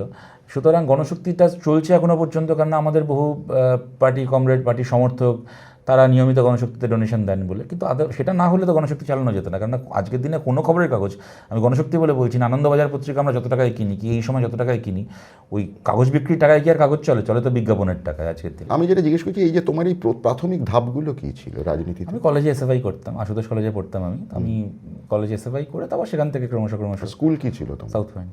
মানে তুমি সৃজন আমার জুনিয়র, সৃজন তোমার জুনিয়র, তুমি সৃজন, সৃজিত দা সাউথ পয়েন্টে পড়তে এক সময়। হ্যাঁ, আমিও। তুমিও তো সাউথ পয়েন্টে জানি আমি। সৃজিত দা পরে দোলনাতেও পড়েছে, সৃজিত দা অল্পদিন সাউথ পয়েন্টে বোধহয় পড়েছে। মানে আমি এইটা জিজ্ঞেস করছি যে সাউথ পয়েন্ট তো একটা অদ্ভুত অন্যরকম স্কুল, সেটার মধ্যে তো পলিটিক্সের কোনো না। আবার এটাও সত্যি, আবার এটাও ঘটনা যে আমি আমার সাউথ পয়েন্টের বহু শিক্ষকের মাধ্যমে প্রথম আমি সেই অর্থে সিপিএম বলবো না, কিন্তু বামপন্থী দর্শনে বিশ্বাসী হয়েছি বা আকৃষ্ট হয়েছি। এবং আমাদের স্কুলেও মনে করো, ধরো আমরা যে ধরনের সিলেবাস, আমার first exposure to left ideas আমি বলবো যে বাংলা সাহিত্যের মাধ্যমে। তো যে ধরনের সাহিত্য আমরা আমাদের স্কুলে এমনকি সিলেবাসেও ছিল, সুকান্ত ভট্টাচার্যের কবিতা, মানিক বন্দ্যোপাধ্যায়ের উপন্যাস থেকে শুরু করে সব কিছু।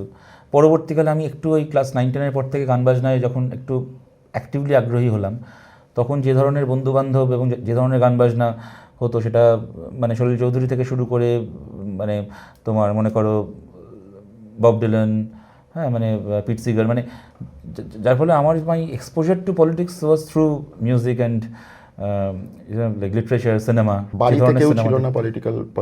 সক্রিয়ভাবে না, বাবা খুব মানে খুব ভোকাল সমর্থক সিপিআইএমের, কিন্তু সক্রিয় রাজনীতিতে বাড়িতে কেন, মানে আমার আশপাশের বাড়িতেও কেউ ছিল না। তারপরে তুমি ওই এসএফআইতে গেলে হচ্ছে আশুতোষ কলেজে। তারপরে প্রথম দিন থেকে তার ভাবিনি যে আমি সর্বক্ষণে রাজনৈতিক কর্মী হব, কিন্তু 2007-8 সালের পর থেকে, মানে আমারও তখন কলেজ জীবনটা ক্রমশ শেষ হচ্ছে, মাঝপথ এবং শেষ হচ্ছে, সেই সময় থেকে সিংহ, নন্দীগ্রাম, ওই ধরনের ওই ডিবেটগুলো যখন হচ্ছে, তখন আমি ক্রমশ তাতে অনেক বেশি করে সেই অ্যাক্টিভিজমে, সেই সক্রিয় বিতর্কে ইয়েতে জড়িয়ে পড়লাম। আর একটা ঘটনা ঘটেছিল ওই 2009 সালে লোকসভা ভোটের পর থেকেই ক্রমশ মানে কলেজগুলোতে আক্রমণ এমন শুরু হলো, মানে আমি আমার চোখের সামনে একটা ছেলে সৌভিক হাজরা, মানে যখন ঘটনাটা ঘটে আমি ওখানে উপস্থিত নই, কিন্তু সে আমার খুবই পরিচিত ছিল আমার কলেজে, আমার জুনিয়র আশুতোষ কলেজে। তার একটা চোখ নষ্ট করে দিল সেই বৈশানাথ চ্যাটার্জিটা দাঁড়িয়ে ইট মেরে, তার একটা চোখ পুরো অন্ধ হয়ে গেল একটা চোখ। হ্যাঁ, থেকে শুরু করে আজকে এই কলেজে বসে আছি, এবার বাড়ি ফিরবো, হঠাৎ শুনলাম যে কাকদ্বীপ কলেজে, আর আমাদের কলেজের কাছেই যেহেতু পিজি হাসপাতাল ছিল, তো আশপাশের গ্রাম থেকে জেলা থেকে কাউকে আনলে প্রথমে ওখানে ছুটে যেতে হতো, আমাদের কাছে খবর আসতো ওখানে ইয়েতে যে কাকদ্বীপ কলেজে একজন অ্যাডমিট কার্ড তুলতে গেছে, তাকে সে কাটারি দিয়ে পায়ে এমন মেরেছে তার পাটা হয়তো বাদ দিয়ে দিতে হবে, আনয় ছোটো। মানে এইগুলো করতে করতে না, মানে অনেক বেশি করে সেটা তুমি ওদের প্রতি রাগ বলো, ঘৃণা বলো, মাওবাদীদের হাতে এই আজ ঝাড়গ্রামে গুলি করেছে একজনকে, নিয়ে আসা হচ্ছে এলপিজিতে যেতে হবে, অমুক জায়গায় মেরে ফেলেছে কাউকে, এখানে এনে পোস্টমর্টমের জন্য মেডিকেল কলেজে নিয়ে যাওয়া হচ্ছে, করতে করতে কি জীবনটাও একটু মানে কিছুটা বলতে পারো যে অন্যদিকে চলে গেল। তারপরে যখন 2011 পার্টি, আমি তখন এটা সত্যি ভাবিনি, কিন্তু হঠাৎ করে পার্টি তখন কসবায় প্রার্থী হিসেবে আমাকে মনোনীত করলো। 3বারই হেরে গেছো পার্টি আমাদের যবে থেকে আমি দাঁড়াচ্ছি তবে থেকে সিপিএমও হারছে, বা যবে থেকে সিপিএম হারছে তবে থেকে আমি দাঁড়াচ্ছি, তুমি যেভাবেই দেখো ব্যাপারটাকে। তো যাই হোক, কিন্তু এত মানুষের ভালোবাসা, এত মানুষের ভরসা, এটারও একটা আনন্দ আছে। এই মুহূর্তে দাঁড়িয়ে সিপিএম মানে কোনো অঙ্কে, মানে অঙ্ক বলতে আমি রাশিবিজ্ঞান বোঝাচ্ছি এই ক্ষেত্রে, যে সিপিএমের এই মুহূর্তে ভোট কত? 8%? এইভাবে দেখো যে কটা আসনে আমরা লড়েছি সেটাকে হিসাব করো তাহলে আরও বেশি হবে, কিন্তু আমরা তো সিপিএম 294টা আসনে লড়িনি, আমরা 100-র কিছু বেশি আসনে লড়েছিলাম। বাকি আসনগুলো আমাদের জোটসঙ্গী কংগ্রেস, হ্যাঁ, বামফ্রন্টের অন্যান্য দল আইএসএফ তারা লড়েছিলেন। সুতরাং হ্যাঁ, মানে এবার অ্যাভারেজ যখন করা হয় তখন তো কোটাটার অ্যাভারেজ করা হয়। তো যাই হোক, ওটাটার অ্যাভারেজ করে যদি আমি ধরি তাহলে ওটা কত দাঁড়াচ্ছে? 14-15? না, যদি খালি যে সিটগুলো জানিয়েছিলাম তার অ্যাভারেজ করলে হয়তো ওরকম হবে, তার কম বেশি। এবার আমি যদি জোট হিসেবে দেখি তাহলে কত দাঁড়াচ্ছে? তাহলে দেখো না, কত 45 বোধহয় তৃণমূল, 39 বিজেপি। হ্যাঁ, তাহলে বাদ দাও কত, বাকি ওই 16% মতো হচ্ছে। আমি ধরে নিচ্ছি 12-13%। না, 16% না, হ্যাঁ 25, হ্যাঁ ওরকম, হ্যাঁ 15-16%, 14-15% হবে। কিন্তু অ্যাকচুয়ালি তুমি যদি দেখো বিভাজনের দিক থেকে, সাধারণভাবে রাজনীতি দুটো জায়গায় বিভক্ত থাকে, একটা হচ্ছে যে শাসক দল, আরেকটা হচ্ছে বিরোধী দল। আর তার পাশাপাশি যেটা থাকে সেটা হচ্ছে যেটাকে সব বলে তৃতীয় শক্তি বা আরেকটা শক্তি, যে একদিকে টিল্ট করাতে পারে অন্যদিকে টিল্ট করাতে পারে। বেসিক্যালি পশ্চিমবঙ্গে লেফট জোট, কংগ্রেস সমিতি ধরছি, সেটা দাঁড়িয়ে আছে, সেটা হয়ে গেছে তৃতীয় শক্তি। সেটা হয়েছে, কি করা যাবে? এই যে কি করা যাবে প্রশ্নটাতেই আসছি, যে মানুষ যখন ভোট দেয় তখন প্রথম এবং দ্বিতীয়র মধ্যেই ভোট দেয়, বরাবর তাই হয়ে এসছে। এবং তুমি বলো, আমি বলছি আস্তে আস্তে যখন তৃতীয় শক্তি হয়ে যায় যে কোনো পার্টি বা যে কোনো গোষ্ঠী, তখন তাদের সিগনিফিকেন্স কমে যায় যে কোনো রাজ্যে। এটা তো পশ্চিমবঙ্গে হয়েছে, আমরা জানি। এই জায়গাটা ফিরিয়ে এনে তোমাদের কি কোনোভাবে, আমি ইয়ের কথা ছেড়েই দিলাম, যে কোনোভাবে তোমরা মনে করো যে তোমরা প্রধান বিরোধী দল হয়ে উঠতে পারবে? দেখো, প্রথম কথা হচ্ছে যে তৃতীয় শক্তি কেউ হয়ে গেলে সে সেখানেই সারা জীবন থাকে, এইটা ভারতের ক্ষেত্রে তো, সেটা তো পশ্চিমবাংলার ক্ষেত্রে সত্যি না। তা যদি বলো তাহলে বিজেপি চতুর্থ কি পঞ্চম শক্তি ছিল, বিজেপি এসিসিআর থেকে কম ভোট পেয়েছে আমাদের রাজ্যে, এরকমও হ্যাঁ কেন্দ্র বা ভোট দেখাতে পারবো। বিজেপি যে প্রধান বিরোধী দল একটা সময়, আচ্ছা তুমি যদি 2006-এর বিধানসভা দেখো, সেই অর্থে দেখতে গেলে, বা তুমি যদি 2004-এর লোকসভা দেখো, তাহলে তৃণমূল কংগ্রেস তৃতীয় শক্তি। আমরা পেলাম 35টা, কংগ্রেস 6টা, তৃণমূল 1টা। 2004 একা মমতা ব্যানার্জি জিতেছিলেন। সুতরাং দেখো, মাল্টিপার্টি ডেমোক্রেসিতে, আচ্ছা তুমি যদি আমাকে বলো 2016, ধরো আমি আমার কেন্দ্র যদি উদাহরণ দিই, কসবাতে 2016-এ আমরা হারলাম 10,500 ভোটে, বিজেপি সেবার পেলো ওখানে 17,500 ভোট। তো যদি বিজেপি না থাকতো তাহলে হয়তো কসবা আমরা জিততাম 2016-তে, গোটা পশ্চিমবাংলাতেই আমরা জিততাম সেবার। বিজেপির ভোটটা এলো কোথা থেকে? সেটা তোমাদের ভোট? একটা মেজর অংশ আমাদের, নিশ্চয়ই তৃণমূলেরও কিছু অংশ আছে। ধরো শুভেন্দু অধিকারী তো আর আগে আমাদের ভোট দিতেন না, যদি আমি ধরে নিই যে শুভেন্দু অধিকারী এখন বিজেপিকে ভোট দেন, তাহলে নিশ্চয়ই সেটা তৃণমূলের ভোট যেটা বিজেপিতে গেছে। আমি এটা বিখ্যাত লোক বলে নাম বললাম, এরকম আরও 5-7 জন লোক থাকবে হয়তো। কিন্তু হ্যাঁ, মেজরলি আমাদের ভোট তো বটে, বিরোধী ভোট এখানে ওদের বিজেপির সাথে আমাদের সাথে। এবং এটাই তো মমতা বন্দ্যোপাধ্যায়ের সবচেয়ে বড় অ্যাডভান্টেজের জায়গা। দেখো, পশ্চিমবাংলায় যতদিন বিজেপির এই থ্রেটটা রয়েছে, ততদিন পর্যন্ত বিশেষ করে মুসলিম মাইনরিটি অঞ্চলে মমতা বন্দ্যোপাধ্যায়ের পক্ষে তো এই রাজনীতি করা সহজ, যে আমি ভাই চুরি করি, ডাকাতি করি, খুন করি, চাকরি বাকরি না দিই, তোমার ওবিসি রিজার্ভেশন বামফ্রন্ট চালু করেছিল আমি তুলে দিই, যাই করি না কেন, আলটিমেটলি আমাকেই ভোট দিতে হবে বেঁচে থাকার জন্য, নাহলে বিজেপি আসতে কচুকাটা করবে। সুতরাং এই রাজনীতি করে মমতা বন্দ্যোপাধ্যায়ের তো উপকারী হচ্ছে। হ্যাঁ, সুতরাং কিন্তু আবার দেখো, এটাকে নিয়ে আমি কমপ্লেনও করতে পারি না মাল্টিপার্টি ডেমোক্রেসিতে বিজেপি যদি মনে করে সে ভোটে লড়বে, আমি কী করতে পারি? আমরা যদি মনে করি ভোটে লড়বো, বিজেপি কী করতে পারে? সুতরাং এটা তো থাকবেই। এবার এই কারণেই কী বলতো, আমরা লেসার ইভিল তত্ত্বে না গিয়ে আমরা গ্রেটার গুডের তত্ত্বে বিশ্বাস করি। আমরা মনে করি যে দেখো, even if you are voting for lesser evil, ultimately you are voting for an evil. হ্যাঁ, তো why not vote for a greater good? এরকমও তো ঘটনা ঘটেছে। ধরো যে সময় ভিপি সিং গভর্নমেন্ট করেছে, ভিপি সিং গভর্নমেন্ট করেছে কংগ্রেসকে আটকানোর জন্য। ভিপি সিং গভর্নমেন্ট যখন তৈরি হয়েছে, তখন একদিক থেকে বিজেপি আউটসাইড সাপোর্ট, অন্য দিক থেকে তো লেফটের আউটসাইড সাপোর্ট। তো এক আমরা অর্থে তো ভিপি সিংকে সমর্থন করেছি, আমরা কখনো বিজেপিকে তো সমর্থন। সে তুমি অত দূর যাচ্ছ কেন? ধরো 2008-এ যখন কংগ্রেসের বিরুদ্ধে অনাস্থা প্রস্তাব আনা হলো, তখন তো তাতে আমরাও ওদের বিরুদ্ধে ভোট দিয়েছি, বিজেপিও ভোট দিয়েছে ওদের বিরুদ্ধে। তা সে তো হতে পারে, কিন্তু আমরা কখনো চাইনি যে বিজেপি রাজ্যে কি বিজেপি দেশের প্রধানমন্ত্রী হোক, যে কারণে আমরা কখনো বাজপেয়ী ক্যাবিনেটে মন্ত্রী হইনি, মমতা বন্দ্যোপাধ্যায় হয়েছেন। হ্যাঁ, তো সেটাই আর কি। তোমরা তো ক্যাবিনেটেও মন্ত্রী হওনি, মানে মনমোহন সিং এর মনমোহন সিং আগে, আমি মনমোহন সিং আগে বলছি, যে সময় যুক্তফ্রন্টের, হ্যাঁ, যখন এইচডি দেবেগৌড়া বা গুজরালের সময়, সেই সময় তো সিপিআই আর সিপিএম দুটো আলাদা স্ট্যান্স নিল। সিপিআই তো আলাদা স্ট্যান্ড খুব বেশি না হলেও বেশ। প্রণব মুখার্জির রাষ্ট্রপতি ইলেকশনের প্রশ্নও হয়েছিল, সেটা হয়তো হয়েছে কয়েকবার ইতিহাসে কয়েকবার, কি মানে ভালো একটা সময় ভাগ হয়ে গেল, সে তো ডাঙ্গের লাইন আর ইয়ে লাইন, এটা তো আমরা। তবে এইটুকু বলতে পারি, ধরো যে বিতর্কে পার্টি ভাগ হয়েছিল কি হয়েছিল, হয়তো আজকের তারিখে দেখলে দেখা যাবে যে সেই অনেকগুলো বিতর্ক আজকের দিনে অতটা রেলিভেন্ট নয়। আবার এটাও ঘটনা, তুমি সিপিআইয়ের সঙ্গে কেন, তুমি যদি কংগ্রেসের সঙ্গে আমাদের বিতর্ক দেখো, অনেক বিতর্ক ছিল, আছে, হয়তো থাকবেও, কিন্তু সেগুলো একটা হেলদি ডেমোক্রেসির জন্য অনেক হেলদি বিতর্ক। হ্যাঁ, ইকোনমিক পলিসি নিয়ে বিতর্ক, ব্যাংক প্রাইভেটাইজড হবে না সরকারি থাকবে, এডুকেশন পলিসি কেমন হবে, কৃষি পলিসি কেমন হবে, কে গরুর মাংস খাবে আর কে শুয়োরের মাংস খাবে। হ্যাঁ, এখানে হনুমান মন্দির হবে তো ওখানে রামের মন্দির হবে, তো এখানে মসজিদ হবে। তো এই বিতর্কগুলোর থেকে বরং ওই বিতর্কগুলো না সুস্থ বিতর্ক, এবং ওই বিতর্কের দিনই বাংলায় ফিরে আসুক বা ভারতে ফিরে আসুক, এটা আমরা চাই। মানে তুমি বলছো যে রাজনৈতিক বিতর্ক কংগ্রেসের সাথে আমাদের বিতর্কটা কি, যে তুমি ভাই নিউক্লিয়ার ডিলটা করছো, এটা ভালো হচ্ছে না দেশের পক্ষে না খারাপ হচ্ছে? হ্যাঁ, আর এখন হচ্ছে কি, তোমার খাটের তলা থেকে টাকা পাওয়া গেছে, এবার তুমি জেলটা খাটবে নাকি সেটিং করে বাইরে থাকবে? আগে আমাদের সাথে বিতর্ক, আমাদের সরকার আছে কি এই জমিতে শিল্প হবে নাকি ওই জমিতে? এখন হচ্ছে কি, এই নেতার খাটের তলায় বেশি টাকা আছে নাকি ওই নেতার খাটের তলায়? তো তুমি রাজনৈতিক দল ছেড়ে দাও, তুমি বাংলার একজন নাগরিক হিসেবে বলো না, তোমার কোন বিতর্কটা দেখতে ভালো লাগে? হ্যাঁ, যে ইন্ডাস্ট্রিয়াল পলিসি নিয়ে বিতর্ক, নাকি পার্থর খাটের তলায় নোট গোনা শেষ হলো কিনা তাই নিয়ে বিতর্ক? তোমার মানে তো কোনটাকে একটা রাজ্যের পক্ষে সুস্থ দৃশ্যকল্প বলে তুমি মনে করো? দেখো, মানে আমি একটা রাজনৈতিক দল করি, তুমি হয়তো করো না, কিন্তু মানে একজন মানুষ হিসেবে বা নাগরিক হিসেবে তো আমাদের কতগুলো কমন মূল্যবোধ আছে, আমি সেই জায়গা থেকে বলছি। এই যে মূল্যবোধের জায়গাটা তুমি যেটা বলছো সেটা আমি বুঝলাম, কিন্তু আমার এই জায়গাটা নিয়ে একটা অন্য জায়গায় সংশয় লাগে। সেটা হচ্ছে যে মাঝে মাঝে সিপিএম কতগুলো এমন কাণ্ড বলবো না, এমন কতগুলো ঘটনা ঘটিয়েছে। যেমন আমার মনে আছে, এটা সম্ভবত 1993 পাটিয়ালা কংগ্রেস না চণ্ডীগড় কংগ্রেস, সেইটাতে সৈফুদ্দিন চৌধুরী যে সময় সেন্ট্রাল কমিটি থেকে বাদ গেলেন, আমার পরিষ্কার মনে আছে, আমি সেটা কাভার করতে গেছিলাম কাগজের হয়ে। আমার পরিষ্কার মনে আছে যে সৈফুদ্দিন চৌধুরী ওখান থেকে বাদ গেলেন। সৈফুদ্দিন চৌধুরীর মূল ইয়েটা কী ছিল, যে উনি বারবার লোকসভায় বলতেন যে না কিছু কিছু ইস্যুতে কংগ্রেসকে সাপোর্ট করা দরকার।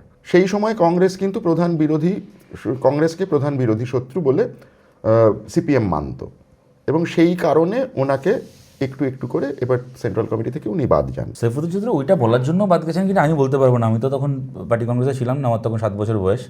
তবে হ্যাঁ, সৈফুদ্দিন চৌধুরীর তো এটাকে নিয়ে একটা ডিফারেন্স অফ ওপিনিয়ন ছিল পার্টির সাথে, ওনার একটা এই নিয়ে একটা, আবার সেই কংগ্রেসের সাথেই যে কংগ্রেসের সাথে এতদিন মারপিট হলো এই পশ্চিমবঙ্গে দাঁড়িয়ে কি বরাবর কি ছিল যে তুমি কংগ্রেস করো, তুমি কংগ্রেসের লোক না? এইটা না, আমি মনে করি যে এইটা না কিছুটা একটু আমরা হয়তো এইভাবে আলোচনাটা করলে একটু সেটা একটু এই কারণে একটু ইমপ্র্যাকটিক্যাল বা আনরিয়ালিস্টিক আলোচনা হবে। তার কারণটা হচ্ছে, যে কোনো মুহূর্তে আমার রাজনৈতিক অবস্থান কী হবে সেই মুহূর্তে রিয়েলিটির উপর ডিপেন্ড করে। সেই মুহূর্তে বিজেপির সেই অর্থে ভারতে কোনো থ্রেট নেই, বা থাকলেও আজকে এই আকারে নেই, বিজেপি ক্ষমতা দখল করেনি, কিছু করেনি। সেই সময়কার রাজনৈতিক ইকুয়েশন অনুযায়ী আমি যাকে আমার শত্রু পারসিভ করব, হ্যাঁ, তো আমি কি তার 20 বছর পরে 25 বছরের সিচুয়েশানে যদি অন্য কোনো একটা অ্যালাইনমেন্ট হয়, আমি তোমার কথা বলছি, আজকে যদি সত্যি যদি আমেরিকা বলো, রাশিয়া বলো কি পাকিস্তান বলো, 3-4টে দেশ যদি জোট বেঁধে ভারতকে আক্রমণ করতে আসে, তাহলে তো আমরা সিপিএম, তৃণমূল কংগ্রেস, বিজেপি সবাই চাইবো একসাথে সেটাকে প্রতিরোধ করতে। তার মানে কি যে সেই তো এখন তোমাকে প্রতিরোধ করতে হচ্ছে, তাহলে তখন কেন তৃণমূলকে গালাগাল দিলে, তখন কেন বিজেপিকে গালাগাল দিলে, এখন তো একসঙ্গে পেহেলগামের ঘটনাকে নিন্দা করতে হচ্ছে। ওইটা যখন যে পরিস্থিতি থাকবে সেই পরিস্থিতিতে আমার এখন শীতকাল এসছে, আমি জ্যাকেট পরেছি, তখন তুমি যদি বলো সেই তো ভাই নভেম্বর মাসে জ্যাকেট পরলে, তাহলে কেন মে মাসে বারবার বললাম জ্যাকেটটা পরতে, তখন কেন জ্যাকেট পরতে রাজি হলে না? তোমাকে জুন মাসে বলেছিলাম সোয়েটার পরো, কেন পরোনি? ওইটা আমার মনে হয় এগুলো যারা বলেন এগুলো একটু মানে ঠিক আছে খবরের কাগজে কলম লেখার জন্য ঠিক আছে, বাট এগুলোকে আমার খুব একটা রিয়েলিস্টিক মনে হয় না। সাইফুদ্দিন চৌধুরীর ক্ষেত্রে ডেফিনেট, দেখো সাইফুদ্দিন চৌধুরীর সাথে পার্টির যাই তফাৎ হয়ে থাকুক না কেন, সাইফুদ্দিন চৌধুরীকে তো কেউ ব্যক্তিগতভাবে ওনার ইন্টিগ্রিটি নিয়ে কেউ প্রশ্ন করতে পারবে না। এবং সত্যি উনি মানে খুব মানে কম বয়সে চলে গেলেন, ক্যান্সার হলো। আমি দেখেছি আমি তখন দিল্লিতে থাকতাম, ওনার শেষ জীবনে সত্যিই মানে অত্যন্ত সৎভাবে ডিগনিটির সাথে সারা জীবন রাজনীতি করে উনি করেছেন। একটা ডিফারেন্স অফ ওপিনিয়ন হয়েছে, এটা খুবই দুর্ভাগ্যজনক। কিন্তু ওই এক কথায় বলে দেওয়া যে যেহেতু 2016 কংগ্রেসের সাথে জোট হয়েছিল, সেহেতু 1993 সালে কেন তার জন্য মানসিক প্রস্তুতি নেওয়া, ওইটা আমার মনে হয় যে ঠিক দাঁড়ায় না ব্যাপারটা। মানে ঐতিহাসিক ভুল টুল ওসব কিছু এখন এটাতে বলা যায়। দেখো ঐতিহাসিক ভুলটাকে আমার তো ইতিহাসের রেসপেক্ট যদি মনে হয় ভুল, তাহলে ভুল না। আমি বলছি 2025 সালের রিয়েলিটি অনুযায়ী 93 সালকে করা যায় না, কি 93 সালের বাস্তবতা অনুযায়ী ব্রিটিশ আমলে কি হয়েছিল সেটাকে অ্যানালাইজ করা যায় না। বা মার্ক্স যখন লিখেছিলেন সেটাও মানে মার্ক্স যখন লিখেছিলেন সেটা তো আজকের পৃথিবীতে তার যা পরিমার্জন দরকার তো দরকার, সেই কারণেই তো আমরা মার্ক্সবাদকে একটা ইভলভিং সোশ্যাল সায়েন্স মনে করি। আমরা তো কখনো মনে করি না যে মার্ক্স এমন কোনো অনুকূল ঠাকুর যিনি বইতে যেগুলো লিখে দিয়ে গেছেন একেবারে আমাকে চোখ বুঝে সেটা পালন করতে হবে। আমরা তো মার্ক্সকে গুরু ঠাকুর মনে করি না। আমরা ধরো আমি সিপিএমের জায়গা থেকে বলছি, মার্ক্স অন ইন্ডিয়া, ভারতকে নিয়ে মার্ক্স যেগুলো লিখেছেন আমরা অনেক জায়গায় মার্ক্সের সাথে লিখেছি। আমরা যখন একটু ছোটো ছিলাম মানে কলেজে পড়তাম ইনফ্যাক্ট, বা হয়তো আর্লি চাকরি জীবনে আমরা দেখেছি যে সিপিএম বড় বড় পোস্টার লাগাতো, মার্ক্সবাদ সর্বশক্তিমান কারণ ইহাই সত্য। কিন্তু মার্ক্সবাদ সর্বশক্তিমান কারণ ইহা সত্য আমরা মনে করি, আমরা এটা মনে করি না যে মার্ক্সবাদ সত্য কারণ ইহা সর্বশক্তিমান। আচ্ছা, উল্টো করে বললে এইটা মনে করি না আমি, তাই বলছি। তখন কিন্তু পোস্টারটা এরকম এখনো তাই মনে করি, কিন্তু ওটাকে একটা ইভলভিং সায়েন্স হিসেবেই আমরা সত্যি মনে করি। ওটাকে এই কারণে নয় যে বা আমি আরও বেশি করে বলছি যে মার্ক্সবাদ সত্য কারণ মার্ক্সবাদীরা সর্বশক্তিমান, আমরা এটা মনে করি। সেটা এখন দেখতে পাচ্ছি যে সর্বশক্তিমান নয়। যাই হোক, মানে হলো যখন ছিলাম তখনও সরকারে ছিলাম তখনও মনে করিনি এটা। মার্ক্সিজমকে আমরা ইভলভিং সায়েন্স, যে কারণে মার্ক্সিজমকে পরবর্তীকালে এত মানুষ এত রকমভাবে এটাকে কন্ট্রিবিউট করেছেন তাতে। মানে মার্ক্স যে ধরনের সোসাইটির কথা বলে গেছেন, যে ধরনের বিপ্লবের কথা, মার্ক্স মনে করেছিলেন যে অ্যাডভান্স ক্যাপিটালিস্ট নেশনে বিপ্লব হবে, কিন্তু ধরো চায়নায় রেভলিউশন হয়েছিল একটা পিছিয়ে থাকা একটা কৃষি অর্থনীতিতে। এই আগামী যে ভোটটা আসছে, মানে আমি ধরে নিচ্ছি যে এপ্রিল নাগাদ ভোট হবে, তো এপ্রিলের ভোটে তোমাদের স্ট্র্যাটেজি কী হবে, কীভাবে এগোবে, এগুলো নিয়ে আলোচনা কি শুরু হয়েছে? হ্যাঁ দেখো, আমরা তো মানে আমাদের মানে তুমি এটা কবে আপলোড করবে জানি না, এখন now that we are talking আমাদের আগামীকাল থেকে বাংলা বাঁচাও যাত্রা আমাদের কোচবিহার থেকে শুরু হচ্ছে, আজকে থেকে শুরু হচ্ছে, আগামীকাল থেকে 29 তারিখ থেকে, মানে আজকে আমরা 28 তারিখের কথাটা বলছি, আমাদের কোচবিহার থেকে বাংলা ভাষাও যাত্রা শুরু হচ্ছে। এবং একদম যে কাজগুলোকে পশ্চিমবাংলা, আমি যেটা বললাম, দেখো সুব্রতদা, তৃণমূলের কোথায় চুরি আছে, বিজেপির কোথায় দাঙ্গা আছে, এগুলোকে নিয়ে তো আলোচনা হচ্ছে হবে, ঠিক আছে, কিন্তু আমরা কংক্রিট যে কাজগুলো, তুমি জোরান মামদানির কথা এর আগে বললে, এই যে সেই যেরকম একটা অল্টারনেট মডেল নিয়ে যে what do I bring to the table, হ্যাঁ, এটা মানে ভোটারের সাথে রাজনৈতিক দলের সম্পর্কটাও একদম পরিষ্কার আজকের দিনে একটা মানে অ্যাক্রস দ্য টেবিল একটা আলোচনা এবং একটা ডিলের সম্পর্ক হয়ে গেছে। এবং তার আমি সেটাকে খারাপও বলছি না, যে ভাই তুমি আমাকে কী দিচ্ছ তার বদলে আমি তোমায় কী দিতে পারি, তো তুমি আমাকে যদি এইখানে এই দায়িত্বটা দাও, এই ক্ষমতাটা দাও, আমি এইটা করব। তো একদম কংক্রিটলি আমরা পশ্চিমবাংলায় 1, 2, 3, 4, 5, 6 করে যে কাজগুলো আমরা মনে করি আগামী 5-6 বছরে সবচেয়ে গুরুত্ব দিয়ে করা দরকার, আমরা সেই মডেলটাকে সামনে রেখে মানুষের কাছে সমর্থন চাইছি। সেগুলো কি? প্রথম কথা হচ্ছে কন্ট্রাকচুয়াল কর্মীদের চাকরিকে পার্মানেন্ট করার একটা নির্দিষ্ট সময়ের মধ্যে সেই বিল পশ্চিমবাংলায় পাশ করানো বিধানসভায়। কেন দেখো, তুমি দেখবে আমাদের দেশ থেকে না এখন পার্মানেন্ট চাকরির কনসেপ্টটাই চলে গেছে। এখন তুমি সরকারি বলো বেসরকারি বলো, সমস্ত চাকরি কন্ট্রাকচুয়াল, 12,000 টাকা, 14,000 টাকা, 15,000 টাকা মাইনে, তার দিন নেই রাত নেই কাজ করে যাচ্ছে, কোনো ছুটি ছাড়া নেই, কিছু নেই। সুপ্রিম কোর্টের রায় আছে আমাদের দেশে যে সম কাজে সম বেতনের আইন করতে হবে, কোনো গভর্নমেন্ট যতই মেজরিটি নিয়ে তারা থাক না কেন করেনি। আমরা চাই এই আইনকে বাংলার বিধানসভায় পাশ করতে। 6 মাস থেকে 1 বছরের মধ্যে, সরকারি তো বটেই, বেসরকারি ক্ষেত্রেও চাকরি যেন 6 মাসের মধ্যে তোমার পার্মানেন্ট করা হয়। এই 6 মাস থেকে 1 বছরের মধ্যে যেন সেই চাকরিকে যেন পার্মানেন্ট করা হয়, এক। দ্বিতীয় কথা, ফেয়ার রিক্রুটমেন্ট, মানে পার্থ চ্যাটার্জি আলটিমেটলি শাস্তি পাবে কি না, অভিষেক ব্যানার্জি জেলে যাবে কি না, সেই তর্ক, সেই লড়াই তো চলছেই, কিন্তু আলটিমেটলি পশ্চিমবাংলায় আবার ফেয়ার রিক্রুটমেন্ট সিস্টেম ফিরিয়ে আনতে হবে। এবং সেটা খালি যারা চাকরি চায় তাদের জন্য নয়, যারা শিক্ষা চায় তাদের মুখ চেয়েও, সেই ছেলেমেয়েদের মুখ চেয়েও। সমস্ত সরকারি ক্ষেত্রে এই ভ্যাকেন্সিগুলোকে ফিল আপ করা এবং ফেয়ার রিক্রুটমেন্ট প্রসেসের মধ্যে দিয়ে। 3 নম্বর কথা, প্রাইভেট স্কুল এবং প্রাইভেট হাসপাতালের খরচাকে নিয়ন্ত্রণ করা সরকারের জায়গা থেকে, বিল আনা। মানে এই সমস্ত প্রাইভেট স্কুলগুলো, প্রাইভেট হাসপাতালগুলো 1 টাকায় সব জমি নেয়, জমি নেওয়ার সময়, হ্যাঁ, যে আমরা একটা সোশ্যাল সার্ভিস, আমরা একটা সামাজিক ব্যবসা করছি, এটা আর 5টা ব্যবসার মতো নয়, তাই আমাদেরকে এই দিতে হবে, কনসেশন দিতে হবে। তারপরে ব্যবসায় মুনাফা করার তখন চেহারা দেখলে মনে হচ্ছে এরা মানে কয়লার ব্যবসা করছে, সোনার ব্যবসা করছে, না শিক্ষা চিকিৎসার ব্যবসা করছে, তুমি আলাদা করতে পারবে না। এমত অবস্থায় প্রাইভেট স্কুলে পড়াতে যাও, যে বাড়িতে হয়তো সপ্তাহে 1 দিন করে মাংস রান্না হতো, তার মাসে 1 দিন মাংস রান্না হবে। হয়তো বছরে একবার বেড়াতে যেত পুজোর ছুটিতে বাইরে, তারা 3 বছরে একবার বেড়াতে যাবে। বাবা মার শখ আহ্লাদ সব 12টা বেজে যাবে খালি ছেলে মেয়েকে প্রাইভেট স্কুলে পড়াতে। হাসপাতাল কিছু না, একজন মানুষ 60-65 বছর বয়সে পৌঁছে 15 দিন, হ্যাঁ, এই একটা মেডিকা হোক, পিয়ারলেস হোক, কি তোমার বেলভিউ হোক, একটা কর্পোরেট হাসপাতালে 15 দিন আইসিইউতে থেকে আসুন। 3 থেকে 4 দিনের মাথায় মেডিক্লেম শেষ।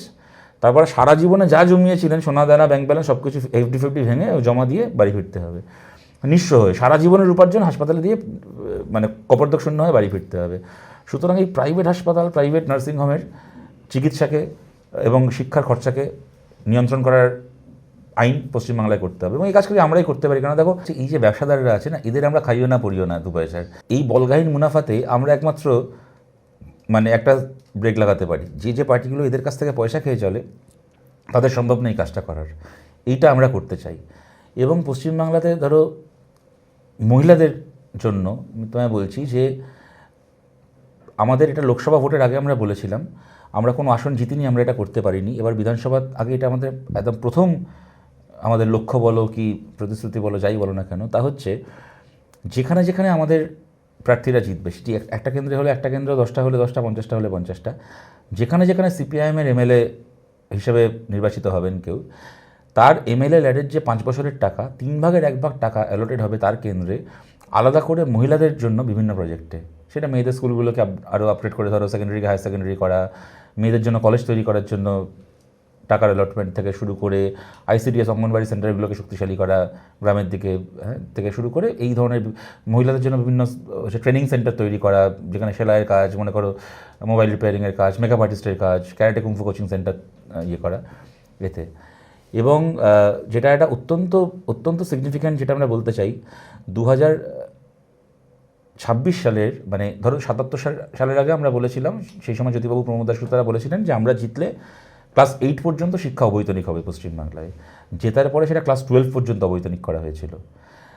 এবং সেটাই পরবর্তীকালে যখন ইউপিএ গভর্নমেন্টকে আমরা সমর্থন করলাম, আমাদের এটা কন্ডিশন ছিল যে গোটা ভারতে এটা করতে হবে, এবং রাইট টু এডুকেশন অ্যাক্ট হয়েছে, তোমরা জানো, যে 12 ক্লাস পর্যন্ত ফ্রি অ্যান্ড কম্পালসারি এডুকেশন। আমরা এইবার বলছি, যদি এইবার আমরা দায়িত্ব পাই, মাস্টার ডিগ্রি পর্যন্ত পশ্চিমবাংলার কলেজ ইউনিভার্সিটিতে পড়াশুনো বিনা পয়সায় হবে, 1 পয়সা কোনো মাইনে ছাড়া। মাস্টার ডিগ্রি পর্যন্ত পশ্চিমবাংলার ছেলেমেয়েরা অবৈতনিক শিক্ষা পাবে পশ্চিমবাংলায়। কিন্তু সেটা করতে গেলে আগে তো মাস্টারমশাই নিয়োগ করতে হবে। হ্যাঁ, সেটা তো আমি আগেই বললাম যে রিক্রুটমেন্ট প্রসেস ইত্যাদি। এবং বাংলাতে সিলেবাসেও আমরা বলছি যে আমরা হস্তক্ষেপ এবং পরিবর্তন আমরা করবো। আমাদেরকে নিয়ে অনেক বলা হতো শিক্ষায় অনলাইন করেছি, হ্যান করেছি, ত্যান করেছি। দেখো, বাংলা কথা করেছি, বেশ করেছি।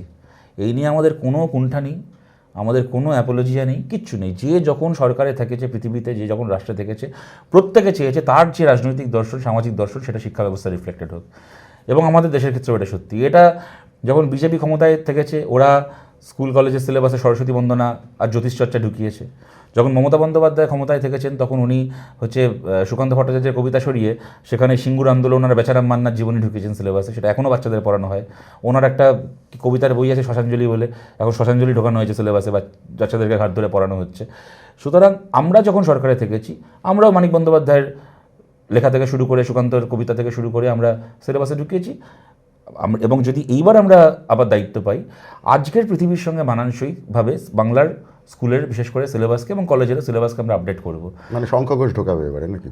হ্যাঁ, শঙ্খ ঘোষ, 100 বার শঙ্খ ঘোষ থেকে শুরু করে, মানে এমনকি বলছি, যে সমস্ত, আমি নাম করে আর করছি না, যে সমস্ত কবিরা মমতা বন্দ্যোপাধ্যায়ের 21শে জুলাইয়ের মিছিলের পেছনে দাঁড়িয়ে থাকেন, তাদের কবিতার মধ্যেও যদি প্রোগ্রেসিভ কোনো এলিমেন্ট থাকে, আমরা সেটাকেও ঢোকাতে চাই।